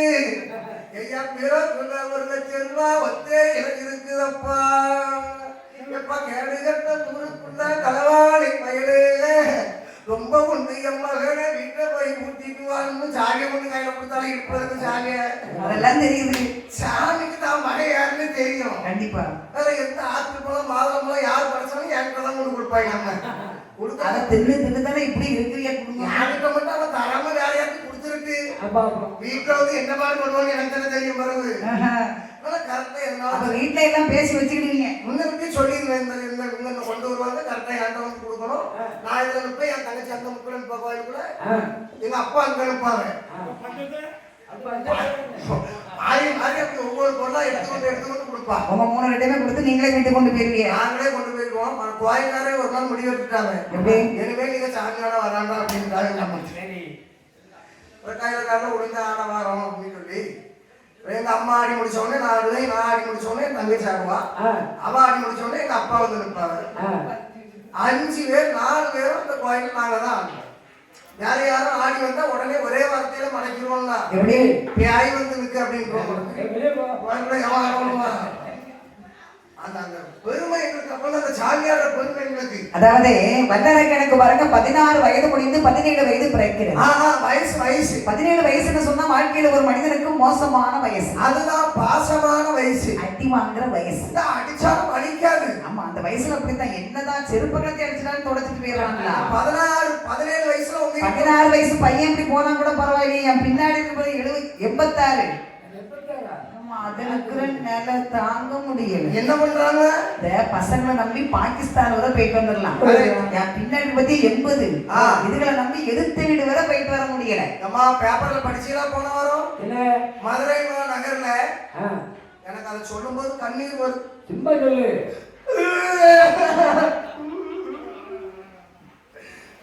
3 வயசு சின்ன பிள்ளைய 60 வயசு தாத்தா பாலில் பலகாரம் பண்ணி கொலைன்னு போட்டு விட்டுருக்காங்க. அது பலகாரம் இல்லடா, பாலில் பலாக்காரம் பண்ணினாங்க. அப்படியா? 3 வயசு பிள்ளை எப்படி பண்ணலாம்? ஆகையினால் 17 வயது வந்த உடனே பார்த்தார்கள் பெரியவர்கள். பாதாள உலகத்தில் இருக்கக்கூடிய பெரியவங்க நினைக்கிறாங்க இந்த வல்லரக்கனுக்கு நாட்டை வட்டம் சூட்ட வேண்டும். ஆனா பட்டத்தரசி இல்லாம நாட்டை வட்டம் சூட்டினால் அதை மன்னர் பட்டம் ஆகாது. அப்படியானால் அதான் பாருங்க, இல்லம் என்று சொன்னால் ஒரு வீடு. அந்த இல்லத்திற்கு இல்லத்தரசி என்ற ஒரு பெண் இருக்கணும். ஆமாமா, ஒரு பெண் இருக்கிற வீட்டு இல்லாத வீட்டு கரெக்டா கண்டுபிடிச்சிடலாம். அது எப்படி? ஆமா, பெண் இருக்கிற வீடு வந்து சுத்தமா இருக்கும். பெண் இல்லாத வீடு வந்து அப்படி சுத்தமா இருக்கு. எங்க வீட்டுக்குள்ள ஒரு நாள் நீங்க வந்து பாருங்க. நாங்க அன்னை வாரதான் அந்த வகையை திருப்பி விட்டுட்டு எழுதி விடுவாங்க. அப்பா உள்ள குப்பை மாதிரி கிடக்கும். எங்க அம்மையா தங்கச்சி இருக்கதான் செய்வோம். வீட ஒரு நாளும் துடைக்க மாட்டாங்க. ஏன்? அது எதுக்குன்னு தெரியல. வீட்டுக்குள்ள ஒரு நாள் வரணும்னா உள்ள துணியாவெல்லாம் அள்ளி வெளியே போடணும். இப்ப கொஞ்சம் தூத்து தள்ளுங்கன்னா தூத்து சோபாக்கில வச்சுருவா. பீரக்கு கீழெல்லாம் பார்த்துட்டோம்னா குப்பை கூட கிடங்க அங்கதான் இருக்கும். தூங்கி இருக்கும்போது பக்கத்துல ஒரு நாள் ஒரு கடுவா பாம்பு குதி விழுந்து போனதுக்கு அவ்வளவு வீடு சுத்தமா இருக்கும். ஆகையினால் அதான் பாருங்க, வல்லரக்கனுக்கு திருமணம் முடிக்கிற சொன்னா அரசி வந்தாத்தான் இவன் அரசன். கண்டிப்பா மனைவி வந்தாத்தான் இவன் மன்னன். ஆமா, அப்படி என்று சொன்னால் இவனுக்கு திருமணம் முடிக்க வேண்டும். கல்யாணம் முடிச்சாதான் அவன் குடும்ப பொறுப்பு வரும். ஒரு சந்தோஷமா நிம்மதியா இருக்க முடியும். அப்படி என்னங்க இருக்கும். பெரியவர்கள் பிரம்மகனை அழைத்து சொல்றாங்க, அம்மா உன் மகனுக்கு நாட்டை வட்டம் சுட்ட வேண்டும். உடனே அவனுக்கு ஒரு பெண்ணை பார்த்து திருமணம் முடிக்க வேண்டும். அதுக்கு என்ன பண்ணணுங்கிறிய? பெண்ணை பார்த்து கல்யாணம் முடிச்சு வை சொல்றோம். உங்க சொந்தத்துல ஒரு பொண்ணு இருந்தா பாருங்க. நம்ம நாங்களும் பாக்குறோம், நீனும் பாரு, ஒரு கல்யாணத்தை முடிச்சு வச்சிடலாம், ரெடி பண்ணிடலாம். அப்ப உடனே பிரம்மகனியானவள் தன் மகனுக்கு பெண் தேடுகிறார். பையன் கிட்ட கல்யாணத்தை பத்தி பேசக்கூடாது. அப்படி பேச ஆரம்பிக்கிறான்னு வச்சுக்கீங்க, கைவசம் 2 பொண்ணாவது இருக்கணும். ஏன்னா ஒரு பிள்ளைய பிடிக்கலன்னு சொன்னாலும் அடுத்த பிள்ளையை பேசி முடிச்சு கட்டி வச்சிடலாம். கண்டிப்பா. ஆகையினால் பிரம்மகனியானவள் தன் மகனுக்கு பெண் தேடினாள். 2 பெண்ணை தேர்ந்தெடுத்தாள். வல்லரக்கனை பார்த்து சொல்றான், மகனே வல்லரக்கா, அம்மா என்னம்மா, அம்மாவுக்கு ஒரு ஆசைடா. என்ன? இல்ல வயசாகிட்டே போகுது, காலகாலத்துல ஒரு கல்யாணத்தை முடிக்கலாம்னு நினைக்கிறேன்டா. நினைச்ச உனக்கு இந்த வயசுல கல்யாண ஆசை இருந்திருக்க? ஏன்? நான் கல்யாண வயசுல ஒரு பையன் இருக்கும்போது உனக்கு எப்படி ஒண்ணு எவன் கட்டுவான்? எவன் கட்டுவானா? கல்யாணம் இப்பவும் கியூல இருக்குதுங்க.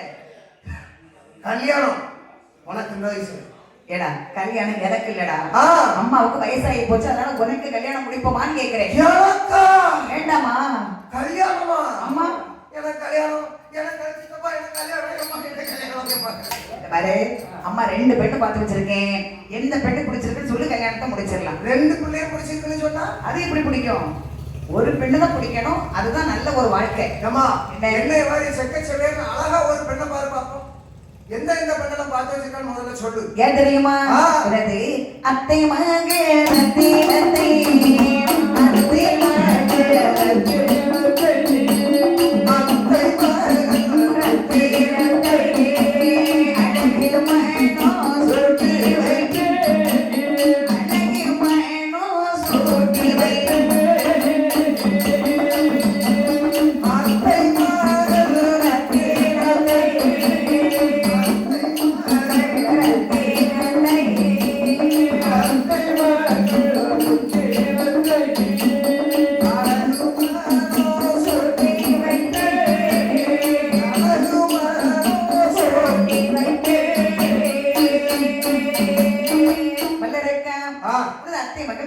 சரி அப்படி உனக்கு மனமுடித்தாலே என்னடா?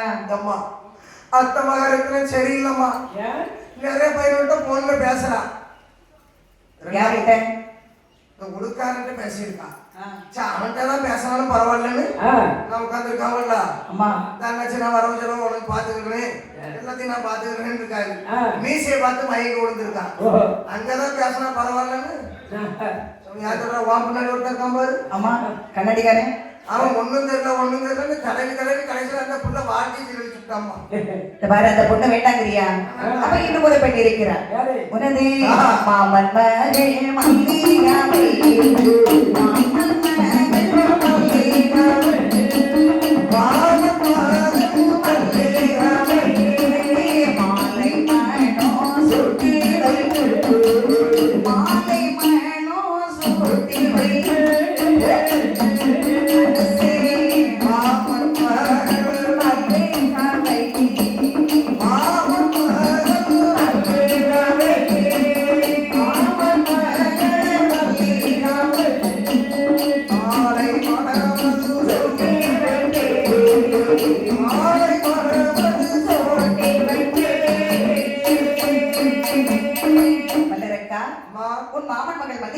உனக்கு மனமுடித்தல் என்னடா? என்னம்மா இப்படி சொல்லிட்டு இருக்கா? ஏன் மாமா மகளுக்கு மாறு கண்ணு மாறுகின்ற பொண்ணு கிடைக்க வாழ்க்கையில கொடுத்து வைக்கன்னு சொல்றாங்கடா. ஏன் ஏகப்பட்ட வசதி வாய்ப்பெல்லாம் வருமா? எங்க பெரியம்மைக்கு மாறு கண்ணுதான். எங்க 3 வருஷம் நான் பார்த்தேன் நல்ல கண்ணை தானே இருந்துச்சு. நீ தான் சொல்லிக்கிற 3 வருஷம் நல்லாதான் இருந்துச்சு. ஆமா நீ வில்லுபாட்டு படிக்கும் போது முன்னாடி வந்து இப்படிதான் கேட்டுட்டு இருந்திருக்காவே. மாறு கண்ணு இருந்தா வசதி வரும்னு சொல்லியிருக்கா. இவன் குழந்தை வேலை செஞ்சு 15,000 ரூபாய் சேர்த்து வச்சிருந்தா. இதை எடுத்துட்டு போய் ஆஸ்பத்திரியில போய் இந்த கண்ணை பிடிங்க அந்த வரைக்கும் அந்த கண்ணை பிடிக்க இந்த வரைக்கும் வச்சுட்டு வந்திருக்கா. என்னாச்சு? பெரியப்பா குறைஞ்சமா இருக்குன்னு விட்டுட்டு வாடிட்டாரு. அடே மாறுகண்ணு வந்து பிறவிலே மாறுகண்ணா இருக்கணும். நம்ம ஆபரேஷன் பண்ணிலாம் மாத்தி வச்சா அது சரிபட்டு வராது. என்ன இப்படி சொல்றியா? அதே மாதிரி ஒரு குழந்தை பிறக்கிறது சுகப்பிரசவமா 10 மாசம் கழிச்சு குழந்தை பிறக்க பத்தியா, அதுக்கு தான் இந்த ஜாதகம் எல்லாம் அமைப்பா இருக்கும். நம்ம இந்த நல்ல நேரம் பார்த்து இந்த ஆபரேஷன் பண்ணிலாம் எடுக்கிறாங்க பத்தியா. என்ன ஆபரேஷன் பண்ணி தானே எடுத்தாவ? அதானே இப்படி அலைகிற ஜாதகம் செட் ஆகாது இல்ல. அப்ப தானா பிறக்கணுங்க. கரெக்டா சுகப்பிரசவமா பிறக்கணும். டாக்டர் எங்க அம்மா எங்க டாக்டர் வந்து எங்க அப்பாட்ட சொல்லியிருந்தாங்க. எப்படி? என்ன 10 நிமிஷம் ஆனா உங்க பொண்டாட்டி செத்து போவாங்க அப்படின்னு இருக்காங்க. உங்க அப்பா இந்த டயத்துல கரெக்டா எடுத்துருங்க அப்படின்னு ஆபரேஷன் பண்ணி எடுத்தாரு.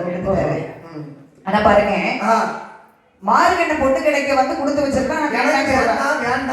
உனக்கு யாரைத்தான் மனம் முடிப்பதால சீக்கிரம் சொல்லு. ஏமா கீழே தெருவுல புளிய மரத்தடியில ஒரு அழகான சின்ன வீடு இருக்கு தெரியுமா? யாருக்கு சின்ன வீடுடா? உங்க ஐயா கணேசன் இருக்கு. 15 வருஷம் ஆச்சு.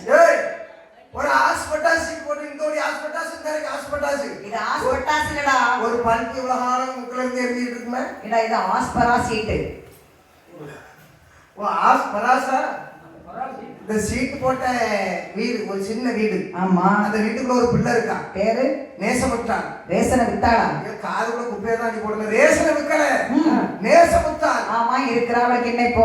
அவளை நானும் கரெக்டா 8 வருஷமா விரும்புறோம். உனக்கு இப்ப வயசு என்னடா? 17. அப்ப எத்தனை வயசுல விரும்ப ஆரம்பிச்சேன்? 9 வயசுல இறங்கி விழுந்துட்டேன். குடும்பம் வழங்கும்.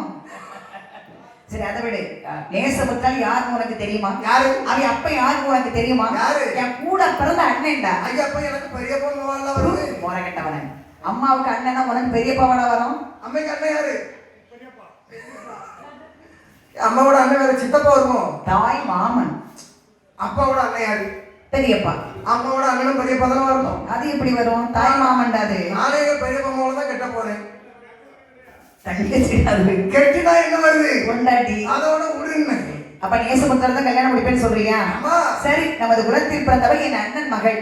ஆனா ஏன் நான் உன்கிட்ட அவளை பத்தி சொல்லலன்னா ஒன்னும் கொடுக்க மாட்டான்டா. ஒண்ணு இல்லனால அவளை கெட்ட அந்த சின்ன வீடு எனக்கு தானே. ஆமா சின்ன வீடு உனக்கு தான். அப்படியே அவளை கெட்டி வைக்கலன்னா நான் சூசைடு பண்ணிடுவேன். அம்மா ஒற்றைக்கு ஒரு பிள்ளையாச்சதே. பாரு நம்ம எல்லாம் பாத்துக்க.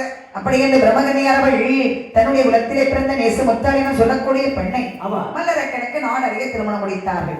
திருமணம் முடிந்த கையோடு அங்கிருக்கும் பெரியவர்கள் பாதாள உலகம் அவனுக்கு பட்டாபிஷேகம் செய்து வைத்தார்கள். பட்டத்தை ஏற்ற வல்லரக்கன் அந்த பாதாள உலகமதி எப்படி ஆண்டு வருகிறான் பாருங்க. எப்படி ஆண்டு வருகிறான் பாரு அதை சொல்லும் உலகமல்லா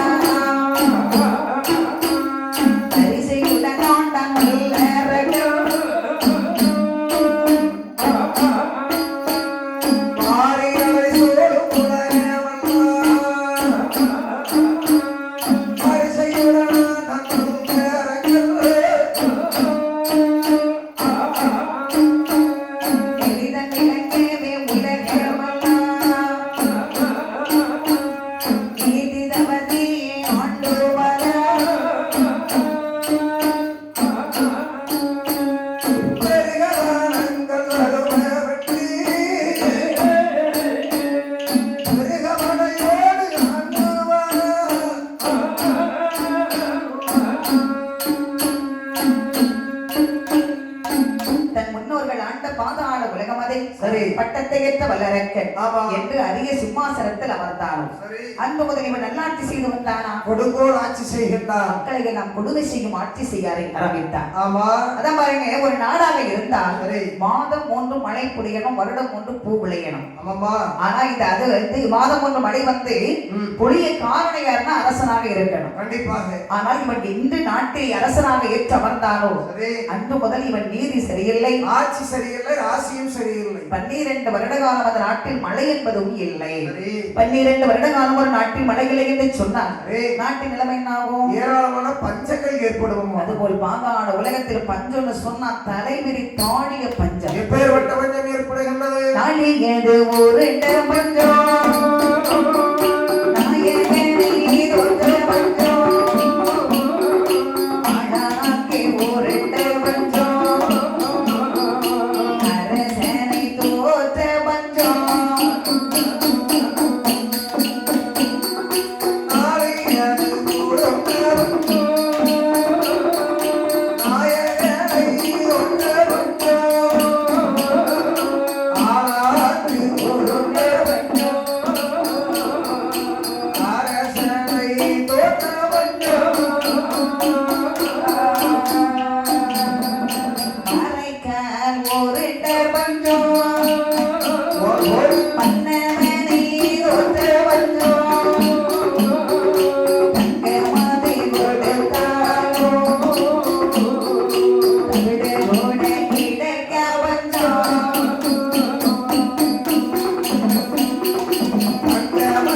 அரைக்கால் உருண்ட பஞ்சம் அன்னமலை தோற்ற பஞ்சம் தங்கம் அதை உடுத்தாலும் தவிடு கூட கிடைக்காத ஒரு பஞ்சம்.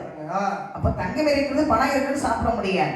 சாப்பிடணும்னு சொன்னா நெல் விளையணும், நெல் விளையணும் மழை பொழியணும். மழையே 12 வருஷம் பொழியறாங்க, எப்படி சாப்பிட முடியும்? 12 வருடம் மழை இல்லாமல் பஞ்சம் ஏற்பட்டதே. பஞ்சத்தை காரணமாக வல்லரக்கன் அங்க இருக்கும் சிற்றரசர்களோடு குடி மக்களோடு வேண்டிய வரிகளை விதிக்கிறார். ஆட்டு வரி, மாட்டு வரி, கோழி வரி, கோழி குஞ்சு வரி, நின்னா போனா உட்கார்ந்தா எதுக்கு எடுத்தாலும் வரி போடுறான். கோயில் கூட நடத்துனா கோயில் கூட நடத்துறதுக்கு வரி கிடையாது. சாமியார்களுக்கு 2-3 வரி போட்டுட்டு இருக்கான். யாகப்பட்ட வரி, வில்லு பாட்டு பார்க்க வந்தாலும் வரி, வீட்டுல இருந்து தூங்கினாலும் வரி. அது கண்டிப்பா வரி கொடுக்கணும்ல. வீட்டுல பட தூங்கணும்னு வரி வேண்டாம்னு சொல்ல முடியுமா? ஒரு பொண்டாட்டி கட்டினா வரி கிடையாது. ஆமா, 2 பொண்டாட்டி 3 பொண்டாட்டி கட்டிட்டான்னா வரிதான். ஒவ்வொருத்தனும் 3 கட்டி திரும்ப மாட்டாங்க, வரிய போட்டு தள்ளிடுவோம். சொல்லி சொல்லி நம்ம வாங்கி கிடைக்கிறாங்க. ஆகையினால் வரிகளை விதித்தவுடனே கொடுக்க முடியாத சிற்றரசர்கள் வல்லரக்கன் உயிரோடு இருந்தால் தனிப்பட்ட வரிகளை நாம் செலுத்த வேண்டும். இவரை கொண்டு விட்டால் எப்படி கொள்றது? கொல்லணும். அப்படி வேண்டிய படையை திரட்டுறாங்க. படைகளோடு வரக்கூடிய சமயம் பார்த்தா நல்லரக்கன் நம்மோடு ஒரு சண்டைக்கு வரும்போது நம்ம பார்த்து கொண்டு சும்மா இருக்க முடியாது. அப்படி வந்து இவனும் படைகளை திரட்டுகிறார். ஆனா பாருங்க, அவர்கள் பரதேசத்து அரசர்கள், இவன் ஒரு தேசத்து அரசர். எப்படி அவர்களை வெல்ல முடியும்? வெல்ல முடியாதுல்ல. வெல்ல முடியாத வல்லரக்கன் என்ன படைகளை இழந்தான் பாருங்கள். என்ன படைகளை இழக்கின்றான்? வல்ல கரி பரிகாரா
வல்ல கரி வரி ஆகிய காலாட்களை இழந்தார். சரிமா. கரி என்றால் யானை, வரி என்றால் குதிரை, யானை படைகளை இழந்தார். குதிரை படைகளை இழந்தார். ரஜ கஜ துரக பதாலி என்று சொல்லக்கூடிய 4 வித சேனா சைனியங்களை இழக்கின்றார். வில் இழந்து படைகளை இழந்து ஆயுதங்களை இழந்து நிராயுத பாணியாக நின்று கொண்டிருக்கிறார் வல்லரக்கன். தன்னம் தனிமையா நிற்கும் போது நினைக்கிறான், இவ்வளவு படைகளை கொண்ட சிற்றரசர்களுக்கு நம் ஒருவரை கொள்ள எவ்வளவு நேரம் ஆகும்? ஐயோ, 4 பேர் சேர்ந்தாலும் இந்த இடத்திலேயே கொண்டு போட்டுருவோம். அப்படியான நம்ம தப்பிச்சு ஓடி ஆகணும். ஆனா எப்படி ஓடுறது? எங்கு பார்த்தாலும் சிற்றரசர்கள் சுற்றி நிற்கிறாங்க. ஆமா, அப்படி என்ன வர்க்கும் போது இவருக்கு ஒரு யோசனை. அந்த காலத்துல பாரு, அரண்மனைன்னு இருந்தாலே அங்க ஒரு சுரங்கோன்னு ஒண்ணு வச்சிருப்பாங்க. கண்டிப்பா ஒரு எதிரிகள் வராங்கன்னு வைங்களேன். ஆமா, இந்த மன்னர்கள் அந்த சுரங்கத்தின் உள்ளாக புகுந்து தப்பிச்சு கொள்றது வழக்கம். தன் உயிரை காப்பாற்றிக் கொண்டு இந்த சுரங்கம் அமைப்பாங்க. ஆமா, அப்ப அந்த சுரங்கம் இருக்குதான்னு பார்க்கும்போது வல்லரக்கன் கண்களுக்கு அவன் அரண்மனையில் ஒரு சுரங்கம் இருப்பதை கண்டான். சரிமா. அதன் வழியாகவே உள்பகுந்து எங்கே வருகிறான் பாருங்கள். இங்கே வருகிறான். காகவை கண்டறியாத கல்லைப்படை வனம் என்று சொல்லக்கூடிய வனத்திற்கு வருகிறான். ஆள் நடமாட்டமே இல்லாத ஒரு காடு, பெரிய காடு. அந்த காட்டுக்குள் வந்து அப்படியே பார்க்கிறான். இதுதான் தனிமையான ஒரு இடம். எதையுமே யோசிக்கணும், மனிதனுக்கு தனிமை அவசியம். தனிமையாக இருந்தால் தான் சிந்திக்க முடியும். அப்படி என்று சொல்லி தனிமையாக இருந்து யோசிக்கின்றான். ஆகா, பாதாள உலகத்தை அரசனாக ஆண்டு வந்தோம். சித்தரசர்கள் நம்மை ஓட விரட்டி விட்டார்கள். அதற்காக பயந்து அப்படி ஓடி ஒழிக்க முடியுமா? மறுபடியும் அந்த நாட்டுக்கு அரசனாக நாம் அமர வேண்டும். அப்படி அமரன்னு சொன்னா அவர்களை நாம் வெல்லணும். தனித்து எப்படி வெல்ல முடியும்? முடியாதுல்ல. அப்படியானால் இந்த உலகத்திலே எது பெரியது என்று கண்டுபிடிக்கணும். சரியான யோசனை. ஆமா, இந்த உலகத்திலே பெரியது என்னன்னு சொல்லுமா? அவியவியலுக்கு வயிறுதான் பெருசு. மண்ணெடுத்த கடங்க நிரப்பிடலாம், செங்கல் எடுத்த கடங்க நிரப்பிடலாம். மனுஷனால முடிஞ்ச கடனை கூட நிரப்பிடுவாங்க. ஆனா இந்த ஒரு சால் வயிற்ற நிரப்ப முடியாது. என்னதான் 10 இட்லியை சாப்பிட்டு வந்தாலும் 10 நிமிஷத்துக்கு அப்புறம் காப்பியை கொண்டாடு கேக்குது. காப்பியை குடிச்சு முடிச்சா அடுத்த ராத்திரி பாட்டை முடிச்சு போகும்போது அந்த பானையை உருட்ட தோணுது. அப்ப வயிறுங்கிறது என்னன்னா பசிங்கிறது எடுத்துக்கிட்டே இருக்கும்போது இது வயித்தை நிரப்ப முடியாது. வயிற்றுக்காக எல்லாரும் உழைக்கிறோம், கஷ்டப்படுறோம். அப்போ இந்த உலகத்துல வந்து நமக்கு வயிறு தான் பெருசு. நல்லா சாப்பிடணும், நல்லா உழைக்கணும். ஆனா வல்லரக்கன் என்ன நினைக்கிறான் பாருங்கள். நினைக்கின்றார் பெரிது பெரிது புவனம் பெரிதே, நான்முகன் படைப்பு நான்முகனும் கரிகமால் ஒத்தியில் உதித்தோர் கரிகமாலும் அலைகடல் துயர்ந்தோர் அலைகடலும் ஒரு மணிவன் அங்கே உடைக்கம் ஒரு முனிவரும் கும்ப கலசத்தில் பிறந்தவர் கும்பக்கலையமோ புவியில் வரக்கூடிய சிறிய மண் புவியும் அரவனுக்கு ஒருதலை பாரம் அரவமோ அம்மை பார்வதி சிறுவரன் மோதிரம் அம்பிகை பார்வதி சிவனுக்குள் உடைக்க சிவனோ தொண்டருக்குள் உடைக்க தொண்டர்தன் பெருமையை சொல்லவும் பெரிதோ. இந்த உலகத்தில் தவம் தான் பெரிது. தவத்தை செய்தால் சிவத்தை காணலாம், சிவத்தை கண்டார். வரத்தை வாங்கலாம். வரத்தை வாங்கினால் ஓட ஓட விரட்டினார்களே சிற்றரசர்கள், அவர்களை உண்டை இல்லை என்று சொல்லி அப்படியானால் உடனே தவம் இருக்க வேண்டும். அப்படி அந்த வல்லரக்கன் ஒரு முடிவு செய்து அந்த காட்டிலே தவம் இருக்க ஆரம்பிக்கிறான். ஆமா, ஒரு தவவீடம் ஒன்று செய்தான். சரி, ஒரு காலை பூமியிலே ஒன்றினார், இன்னொரு கால் மேல வச்சிருக்கான். இரு கரங்களின் சிறுமையை குவித்தான். சரி, 5 பஞ்சபூதங்களையும் உள்ளடக்கி. 5 பஞ்சபூதங்கள் என்னது? அப்போ தேவு வாயு ஆகாயம் பிரிதிவு. அந்த திருநீர் குப்புறர்கள் இருக்குல்ல, இந்த 5 இருக்கும், அதுதான் 5 பஞ்சபூதம். நல்லா பாருங்க, அன்னைக்கு ஒரு கோயில்ல அந்த 5 பஞ்சபூதத்தை வச்சு ஒரு சாமி நடுவு மண்ணில தலைகளை குத்திச்சு. என்னாச்சு? அவருக்கு வந்துட்டு சாமி மேலக்கிலே குத்துமா, ஏதோ ஒரு தெரியாத முதல்ல குத்திட்டா. அந்த சாமி ஆடினவங்க திருநேராண்டி அந்த அம்மா அந்த காயத்துல வச்சாங்க. சத்தியமா சொல்றேன், மறுநாள் காயில அந்த காயம் ஏடா உனக்கு எதுக்கு காயம் இருக்குன்னு சொன்னாங்களா? ஒரு குத்து திருநீர் எடுத்துவாங்களே. 5 பஞ்சபூதங்களை சொன்னா நீர், நிலம், காற்று, ஆகாயம், அக்கினி. ஆமா, இந்த 5 பஞ்சபூதங்களை உள்ளடக்கினார். 5 பஞ்சபூதங்கள் இல்லாம இந்த உலகத்துல யாராவது உயிர் வாழ முடியுமா? நீர் இருந்தா தான் குடிக்க முடியும், நிலம் இருந்தா தான் அப்படி உட்கார்ந்து இருந்து பாட்டு பார்க்க முடியும், அக்கினி இருந்தா தான் சமைச்சு சாப்பிட முடியும், முதல்ல காத்து இருந்தா தான் சுவாசிக்க முடியும், 5மே ஆகாயம் இருந்தா தான் மழை பொழியும், நெல் விளையும். ஆகையினால் 5 பஞ்சபூதங்களை உள்ளடக்கி வல்லரக்கன் எப்படி தவம் இருக்கிறான் பாருங்கள். எப்படி தவம் இருந்தா? ஓம் சங்கர மகாதேவ, ஓம் சங்கர மகாதேவ, உமையவள் மகே சிவன, உமையவளாக சிவன, கலனை காலால் உதைத்தோன், காலனை காலால் உதைத்தோனே, நேரை கண்டே மகாதேவ,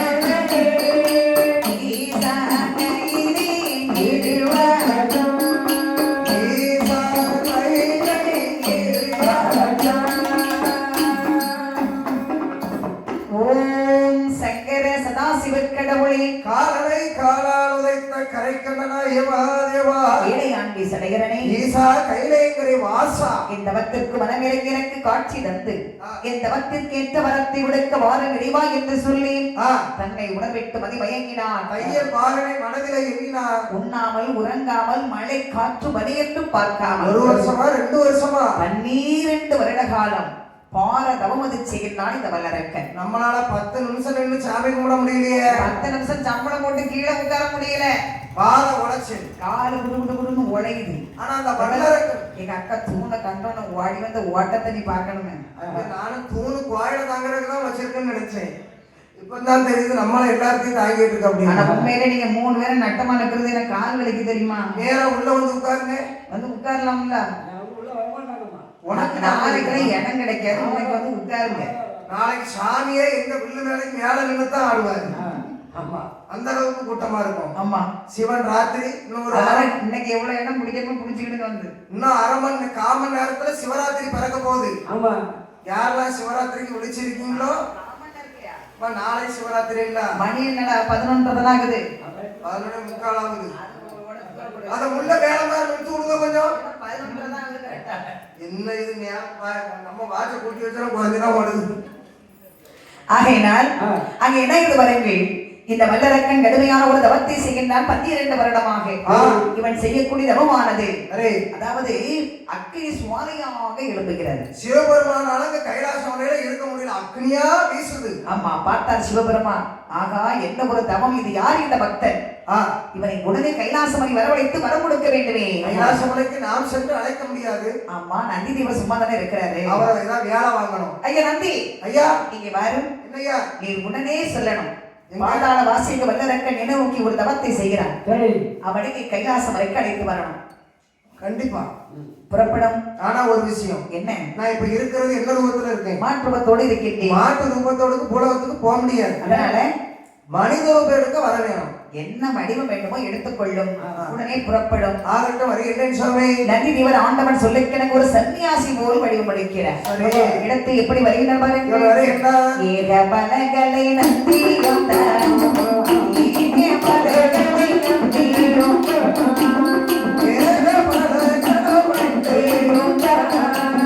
இறங்கி கைலாச மலையை விட்டு, இறங்கி கைலாச மலையை விட்டு,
கைலாச மலை கடந்து காணசங்கிரி பர்வதம் கடந்து நாகலோகத்தை கடந்து நாடி தவம் செய்யும் மனத்திற்கு வருகின்றார். அந்த பார்த்தால் வல்லரக்கன் கடுமையான ஒரு தவத்தை செய்து கொண்டிருக்கிறார்.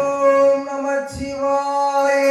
புத்தமையை புதராய் உட்கார்ந்துட்டு இருக்கிறார். அதற்கு உள்ளாக இருந்து ஓம் எனும் பிரணவ மந்திரம் கேட்கின்றது. பார்த்தா நந்தி தேவன், ஆகா என்ன ஒரு தவம், இவனை எப்படி எழுப்புறது, இவனை எழுப்பினம் என்று சொன்னா நமக்கே ஒரு சாபத்தை கொடுப்ப, கண்டிப்பா அது படிக்கும். இவனை எழுப்பாமே போக முடியாது. அந்த ஆண்டவன் நம்மை சும்மா விட மாட்டார். சரி சரி, வந்ததே வந்த மழைத்து தான் பார்ப்போமே. அப்ப அந்த தேவர் கூப்பிடுறாரு. அப்ப தவசாலி ஓம் நமச்சிவாய. ஓம் சிவாய நமய நமவசி எங்கும் சிவாய எதிலும் சிவாய. வல்லரக்கா, யாரோ அழைத்த சுவாமி. பக்தா, 20 கண்ணை திறந்து வாரப்பாயார் வந்திருக்கிறேன் என்று. சுவாமி, என்ன சிவபெருமானே, என்னை காண்பதற்கு வந்து விட்டீர்களா? ஓடோடி வந்து எனக்கு வர கொடுக்க வந்தீர்களா? நீ நினைக்கக்கூடிய சிவபெருமான் நான் இல்லையடா. தாங்கள் யார் சுவாமி? நான் கைலாசமலை கோட்டை காவலாளி நந்தி தேவன். என்னை பார்த்தா எனக்கு இருக்க மறுத்துதா? ஏன் நம்ப முடியாது. ஏன் நம்ப முடியாது? கைலாச மலையில இருக்கக்கூடிய நந்தி தேவருக்கு அவர் எப்படி இருப்பார் தெரியுமா? எப்படி? முகமோ மாட்டு முகம், கொம்பு 2 இருக்கும். ஆமா, மாடுனாலே கொம்பு 2 தான். சில மாடு மொட்டையாலே இல்ல, மணி தொங்கும் கழுத்துல. அதனால மாட்டு முகத்தை கண்டா நான் நம்புறையா. ஓ, சன்னியாசி போல இருந்த உடனே நம்ப முடியல உனக்கு? முடியாது முடியாது முடியாது. அப்போ மாட்டு பக்தம் நீ பார்க்கணும். இப்ப உடனே பார்க்கணும். அடே, மாடாக வந்தால் பூலகத்துல பல பிரச்சனை வருமாடா. இப்போ 1 கிலோ ஆட்டு இறைச்சி என்ன விலை? 750 ரூபா, 650 ரூபாய்க்கு இருக்கு, 550 ரூபாய்க்கு இருக்கு, 450 ரூபாய்க்கு இருக்கு. அது நாயை வெட்டி போட்டுப்பாங்க. நான் 450 ரூபாய்க்கு ஒரு ரகம் வச்சிருக்கேன், 8 ரூபாய்க்கு ஒரு ரகம். ஒரிஜினல் ஆட்டுக்கறி எலும்போட 1000 ரூபாய், எலும்பு 1200. எங்க ஊர்ல அப்படிதான்ப்பா. ஆட்டுக்கறி உண்மையிலே 1200 ரூபாயா? எவ்வளவு?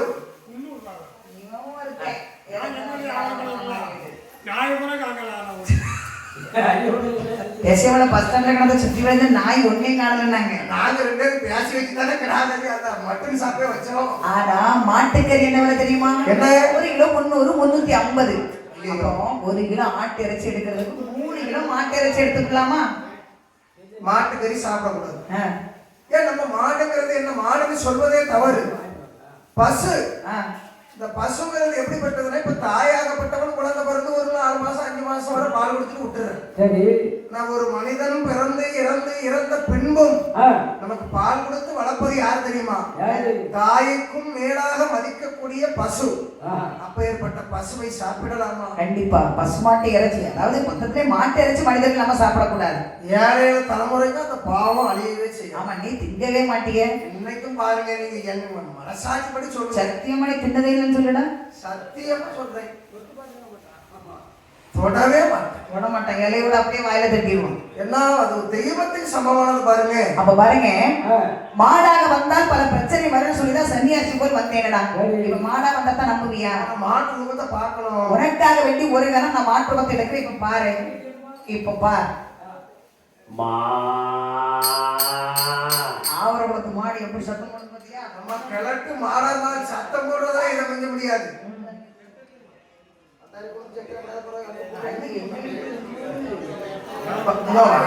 நல்ல மாடா சத்தம் போடுது. சுவாமி, நான் பார்த்துட்டேன் சுவாமி. அம்மா பார்த்துட்டேன். அப்பா, இப்போது நம்புகிறாயா? மணியை காணோம்.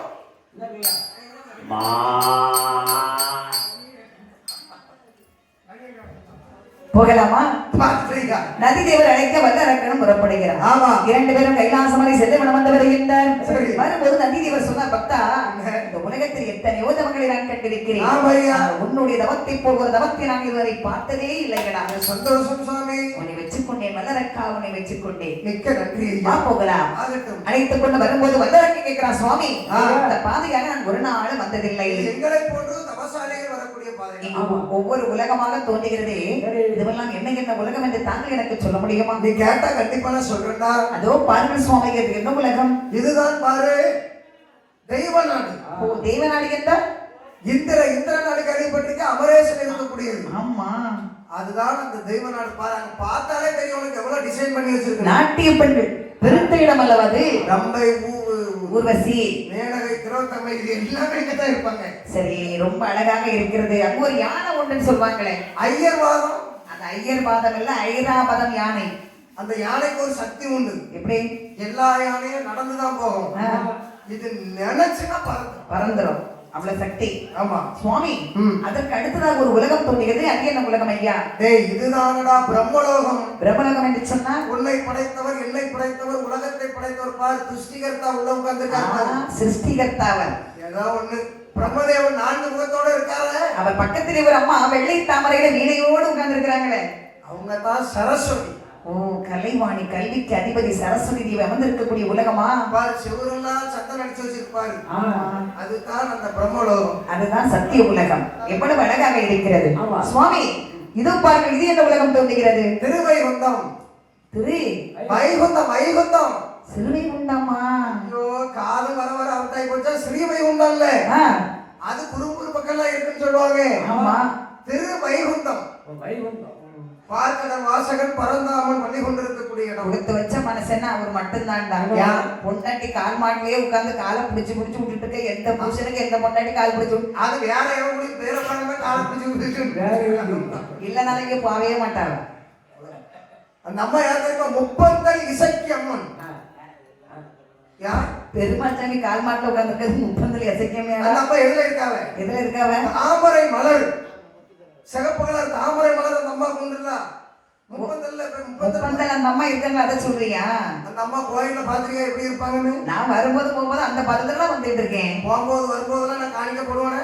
நீ பிறக்கலையா? போடுவியா? போடுவேன். பறக்கிறது எங்க குடும்பத்துக்காரங்க தான் விட்டுது. அது கோயில் கட்டினது யார் தெரியுமா? சத்தியமா சொல்றேன், சாமி சத்தியமா சொல்றேன். நீங்க நம்ப முடிய சொன்னா, எங்க தாத்தா இருக்காவல்ல, அவி அப்பா இருக்காவல்ல, அவி அப்பா இருக்காவல்ல, அவி அப்பா இருக்காவல்ல, அவியதான் கட்டினது அந்த கோயில. நீங்க நம்ப முடிய சொன்னா சிரிப்பியா கிண்டல் பண்ணுவீங்க. உங்க தாத்தாவுக்கு கூட்டம், அதாவது பாட்டெல்லாம் கட்டி வச்சாரு. 6 மாசமா இருந்து கொத்தனார் வேலை பார்த்தாவல. கொத்தனாரா? தூத்துக்குடி கொத்தனாருனால எங்க தாத்தாவை சொல்லுவாங்க. ஓஹோ. அவங்க வந்து, தூத்துக்குடி கொத்த. கொத்தனாரா இல்ல எடுபடியா? ஏய், இந்த சாந்த மண்ணெல்லாம் குழச்சு கொடுப்பாங்கல்ல, அப்படி சொல்லி எடுபடி. கொத்தனார் மேல நின்று சாந்த குழச்சு பூசிட்டு பாருங்க, கீழே நின்று இப்படி எடுத்து கொடுப்பாங்க. ஆகையினால் அதாவது இது வந்து விஷ்ணு உலகம் சுவாமி. அதை பாருங்க, ஒரு உலகம் இருள்மயமாகவே காட்சியளிக்கிறது. அது என்ன உலகம் ஐயா? அதுதான்டா யமநாடு. ஓ, உயிர் பிடிக்கக்கூடிய யமலோகமா?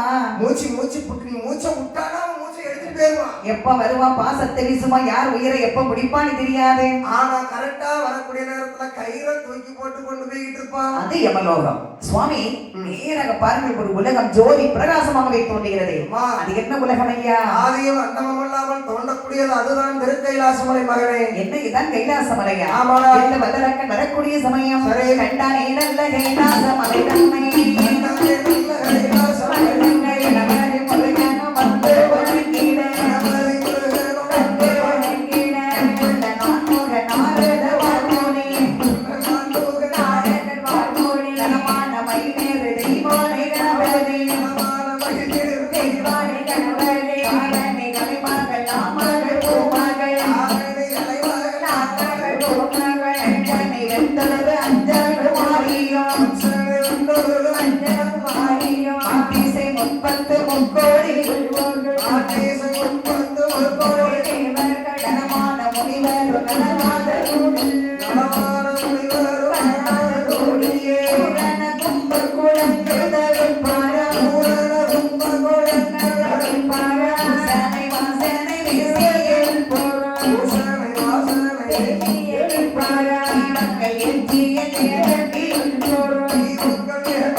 பெருமாள் வாழும் கைலாசமலை கண்டா.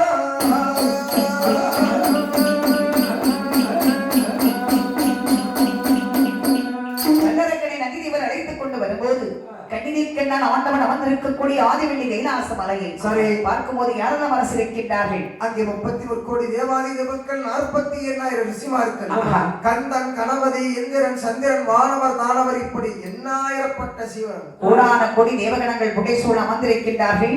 அந்த ஆதிவெள்ளி கைலாச மலையை பற்றி நந்தி தேவர் வல்லரக்கனுக்கு எடுத்துரைக்கிறார். எடுத்து சொல்ல முடியல. வல்லரக்கா, நீ வருகின்றாய், கைலாசமலைக்கு இப்போதான் வந்து கொண்டிருக்கிறார். ஆமா, அந்த கைலாசமலையின் வளமை என்னவென்று உனக்கு தெரியுமா? முன்ன பின்ன வந்தது இல்லையா? ஆஹா, அதனால நீங்க தான் எனக்கு சொல்லிக் கொடுக்கணும். அதாவது இந்த கைலாசமலை என்னெல்லாம் கிடையாதுன்னு உனக்கு தெரியுமா? என்ன கிடையாது சுவாமி? உலகத்திலே பெரிய ஆமன் சொன்னார். என்ன ஆமன்? குளத்தாமையா? பெருசுன்னா குளத்தாமையா? அதை விட பெரிய ஆமன், அதை விட பெருசு, அதை விட பெருசு, அதை விட பெரிய ஆமை பொறாமை. ஓஹோ, எல்லாரும் மனசுலயே நிறைஞ்சு இருக்குது அந்த பொறாமை. ஆனா யார் மனசுல மட்டும் பொறாமைங்கிறதே கிடையாது.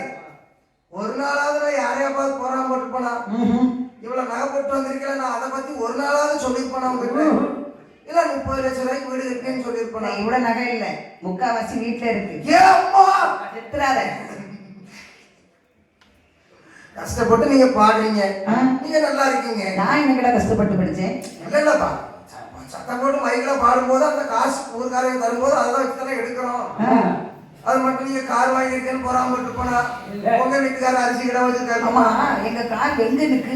உங்க கார் கரெக்டா உங்க வீட்டு சந்துக்குள்ள போகும்போது யார இடத்துல அந்த வரைக்கும் நிக்க தண்ணி. அப்படி நானே பார்த்ததுலயே அதான் கேட்கிறேன். இவன் தான் சொன்னா என்ன கலரு? கரெக்டா சிவப்பு கலர் வண்டி, அதுல போடு கரெக்டா பச்சை கலர் போடு. உங்க மகன் தானே ஓட்டிட்டு வாரான். அப்படியா? ஓட்டிட்டு வரும்போது ரோட்ல இப்படி சரிச்சு ஓட்டியிருக்கா. எந்த தெய்வம் குடிமகனோ தெரியல, வண்டி நட்டமாயிட்டு எல்லாம் இருக்குன்னு நாங்க பொறாமப்பட்டிருப்போமா? பொறாமங்கிறது நான்லாம் பாருங்க, என் மனசை திறந்து பாருங்க. என்கிட்ட பேசினாலே உங்களுக்கு தெரிஞ்சிடும் நான் பொறாமப்பட்டு. சித்தப்பா, நான் என்னைக்காவது யாரா பொறாமப்பட்டு போனா? இந்த பாட்டு முடியட்டுடா. ம், எங்க கிழிச்சு பார்த்து நீங்க என்ன நினைச்சாலும் சரி இது வர நீங்க 2-3 இடம் வாங்கியிருக்கீங்க, தோட்டம் வச்சிருக்கீங்க. 2-3 இல்ல 5 இடம் வாங்கி போட்டிருக்கேன். ஏ அம்மா ஏ அம்மா நம்ம கைக்கு முப்படாயமா காரியமா பேச்சமா சோதிக்காதம்மா. ஒவ்வொரு இடமும் 10 லட்சம் 10 லட்சம் வாங்கினது இப்ப 25 லட்சத்துக்கு போகுது. 25 லட்சமா?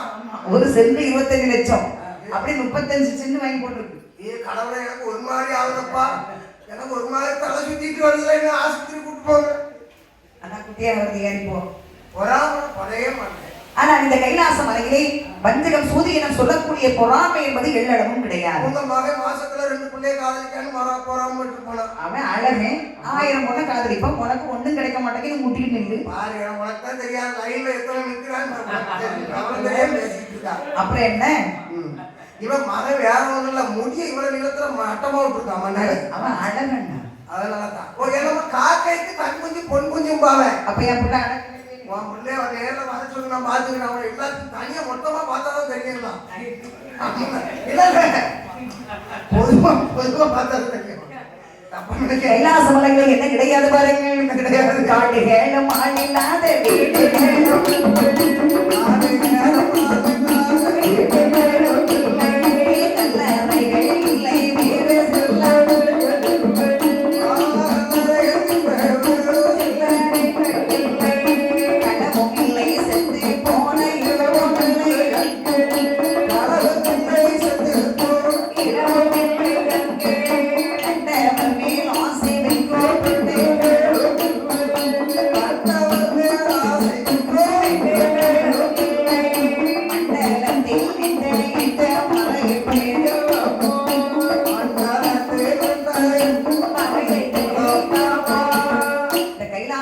காடுகள் கிடையாது, வீடுகள் கிடையாது.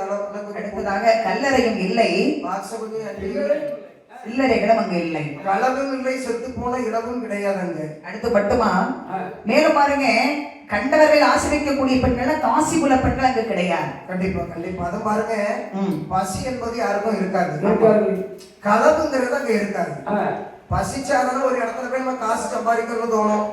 பசியே இருக்காது. எந்த ஒரு வீட்டுக்கு கதவுங்கிறது அங்க கிடையாது. இப்போ உள்ள வீட்டுக்கு ஒரு கதவு போட்டு அதுக்கு மேல ஒரு கதவு போட்டு அதுக்கு மேலே ஒரு கதவு போட வேண்டியிருக்கு இப்போ உள்ள உலகத்துல. அப்படி இருந்து மிஷினை வச்சு அறுத்து எடுத்துட்டு போயிடுறான்.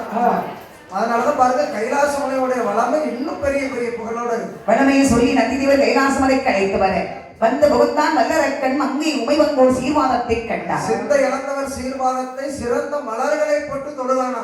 ஆண்டவனுடைய பாதாரந்தத்தை கண்டவுடனே அடியற்ற மரம் போல் ஒரு மரமானது மூட்டோடு சாய்ந்து விழுந்தார். இப்படி அலறி விடும். ஆண்டவா அப்புறம் சத்தம் போட்டு ஆண்டவன் பாதத்துல பட்டீர் போய் விடுறான். பார்த்தார் சிவபெருமான், பக்தா சுவாமி வருக வருக வருக. ஐயா வணக்கம் ஐயா. உன் பக்தை வெச்சிரேன், உள்ள மகிழ்ந்தேன். உனக்கு என்ன வர வேண்டுமோ கேளப்பா தருகிறேன். என்னுடைய உலகம் பாதாள நாடு. என்னுடைய பெயர் வல்லரக்கன். எனக்கு பகைவர்கள் அதிகமாக இருக்கின்றார்கள். அந்த பகைவர்களை அழைத்து நானும் மீண்டும் சென்று அந்த பாதாள உலகத்திலே சிம்மாசனத்திலே அரசிருக்க வேண்டும். அதற்கு நான் கேட்கக்கூடிய வர வேண்டும் சுவாமி. என்ன வர வேண்டும் தெரியுமா? கட்டுகில்லையோ சிறிய மரம் சிறிய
கடிகளும் சிறிய வரம் கனத்த வரமாக இருக்கணும். எல்லிலும் சிறிய வரம் எடைகூடிய வரமாக இருக்க வேண்டும். அப்படின்னா கடுகு சின்னது. ஒரு சட்டி அடுப்புல வச்சு தீயை போடுறோம். சட்டி சுத்த உடனே எண்ணெய் ஊத்துறோம். எண்ணெய் காஞ்ச உடனே கொஞ்சம் கடுகள்ளி போடுறோம். அது எப்படி பொரியுது? புசு புசு புசுன்னு போயிடும். கடுகு உங்க ஒரு கடுகு புசு புசுன்னு போகுமா இருக்கும். அது எப்படி போகும்? எங்க ஒரு நாகர்கோயில் கடுகுலாம் பட பட பட பட பட பட பொரியும். ஆமா. எங்க அம்மைக்கு ஒருத்தருக்கு கடுகு தந்தாருப்பா ரேஷன் கடைக்காரர். ரேஷன் கடைக்காரு இப்ப ஒரு ஊர்லயும் கடுகு கொடுக்கலையும் உங்க அம்மைக்கு மட்டும் ரேஷன் கடைக்காரர் எப்படி கடுகு கொடுத்தாரு? எங்க அம்மா ரேஷன் கடையில வேலை செய்யற நீ உடனே தப்பா பேசாரு மாறா இல்ல ஒரு வெட்டிடுவேன். இடி விடுவோம் ஒரு கடையிலையும் கொடுக்கலையோ அந்த கடையில மட்டும் எப்படி கொடுத்தாருன்னு கேட்டேன். அவர் வீட்டுல இருந்து வாங்கிட்டு வந்து கொடுத்துருக்காரு. அப்ப சும்மா ஏன் கொடுப்பாரு? ஏ கடவுளே எம்மா ஒரு கடுகு பாக்கிட்டு இப்படி குடும்பமானது அதானே. கடையில வாங்கி கொண்டு கொடுக்கறது சும்மா கொடுப்பாரா? ஏங்க 50 ரூபா கொடுத்து விட்டு என்ன வரும்போது அந்த கடையில ஒரு 50 கிராம் கடுகு வாங்கிட்டு வந்து சொல்லியிருக்கா. அது தண்ணி வாங்கி கொண்டு கொடுத்துருக்காரு. அப்ப பொதுவா கடையில உள்ள கடுகு 50 கிராம் வாங்கிட்டு வர சொன்னதுக்கு அவர் 1 கிலோ வாங்கி கொண்டு கொடுத்துருக்காரு. அப்ப அதுக்கு சும்மா கொடுத்தாரு. அதான் நான் கேட்டேன். கடுகு எங்க ஊரை பாரு கடுகு ரெண்டாவது எங்க ஊர் தேங்காவும் இந்த தேங்காய் மாதிரி இருக்குமா ஒரு தேங்காய் இவ்வளவு தண்ணில இருக்குல்ல. ஆமா. இது பரவாயில்ல ஆவரகுளத்து தேங்காய் பரவாயில்ல எந்த சொல்ல ஒரு முடியாது. தேங்காவை சொல்றோம். ஆனா உங்க ஒரு தேங்காய் கூட தான் திருவிலே உள்ள போக மாட்டேங்குது. அப்ப இது எங்க ஊர்ல உள்ள தேங்காய்? இது வந்து ஆவரகுளத்து தேங்காய். ஏய், இது ஒரு தேங்காய் வாங்கினா 50 ரூபா ஆகும். எங்க ஒரு தேங்காய் வந்து அப்படி 2 கையில பிடிச்சாதான் திரும்ப முடியும். இங்க ஊர்ல உள்ளது எதுனாலும் நல்லா தங்கன்னு தான் சொல்லுவாய்வா. மூணே பேர் அங்க போய் பார்த்தாதான் தெரியும் அங்க என்ன இருக்குன்னு.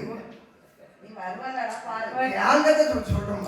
ஆகையினால் பார்த்தாரே இறைவன் அப்பா உனக்கு என்ன வர வேணுமோ அதை மட்டும் கேளு அப்படின்னு கேட்கின்றேன் சுவாமி. இறைவா என் தூண்டுதலை இப்படி எடுக்கணும் எடுத்து என் சிரமதை 3 முறை சுற்றணும். சுத்தி என்னை எவன் ஒருவன் எதிர்த்து வருவானோ ஆமா அவன் சிரமே நீட்டினான் அவன் சிரமற்றி இந்த பூமியிலே விட வேண்டும் இறைவா.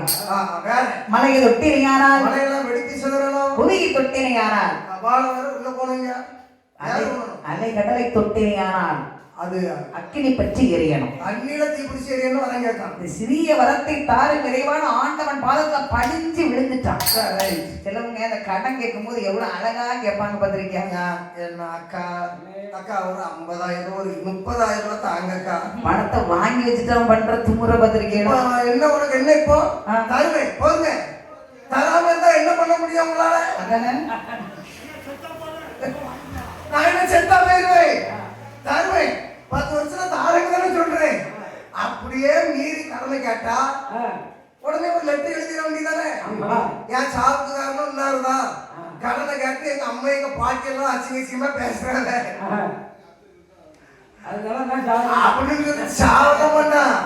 கொஞ்சம் இந்த மருந்து மேல தொழிச்சிட்டு கடைசியில இருந்து 50,000 ரூபாய் கடன் கொடுத்தீங்க. 50,000 ரூபாய் கையில கொடுத்துட்டு என்கிட்ட நீ ரூபாயே வாங்கல தம்பி என்ன முடிச்சது. ஆண்டவன் சிவபெருமானவன் குணத்தை அறிந்து 5 பேருக்கு 50,000 ரூபாய் கொடுத்துருக்கேன். கேட்கவே இல்லை பாவம் தந்தா தர உண்மையிலே என்னாச்சு. சும்மா கொடுத்தா இவன் 50,000 ரூபாய் வாங்கியிருக்கான். அதெல்லாம் பெருசா எடுத்துக்கிட மாட்டேன் போட்டு. ஆகையினால் இந்த வல்லரைக்கணக்கு ஆண்டவன் எப்படி வரம் கொடுக்கிறது பாருங்கள். கொடுத்தா தளமத்தில் முன்னதுடன்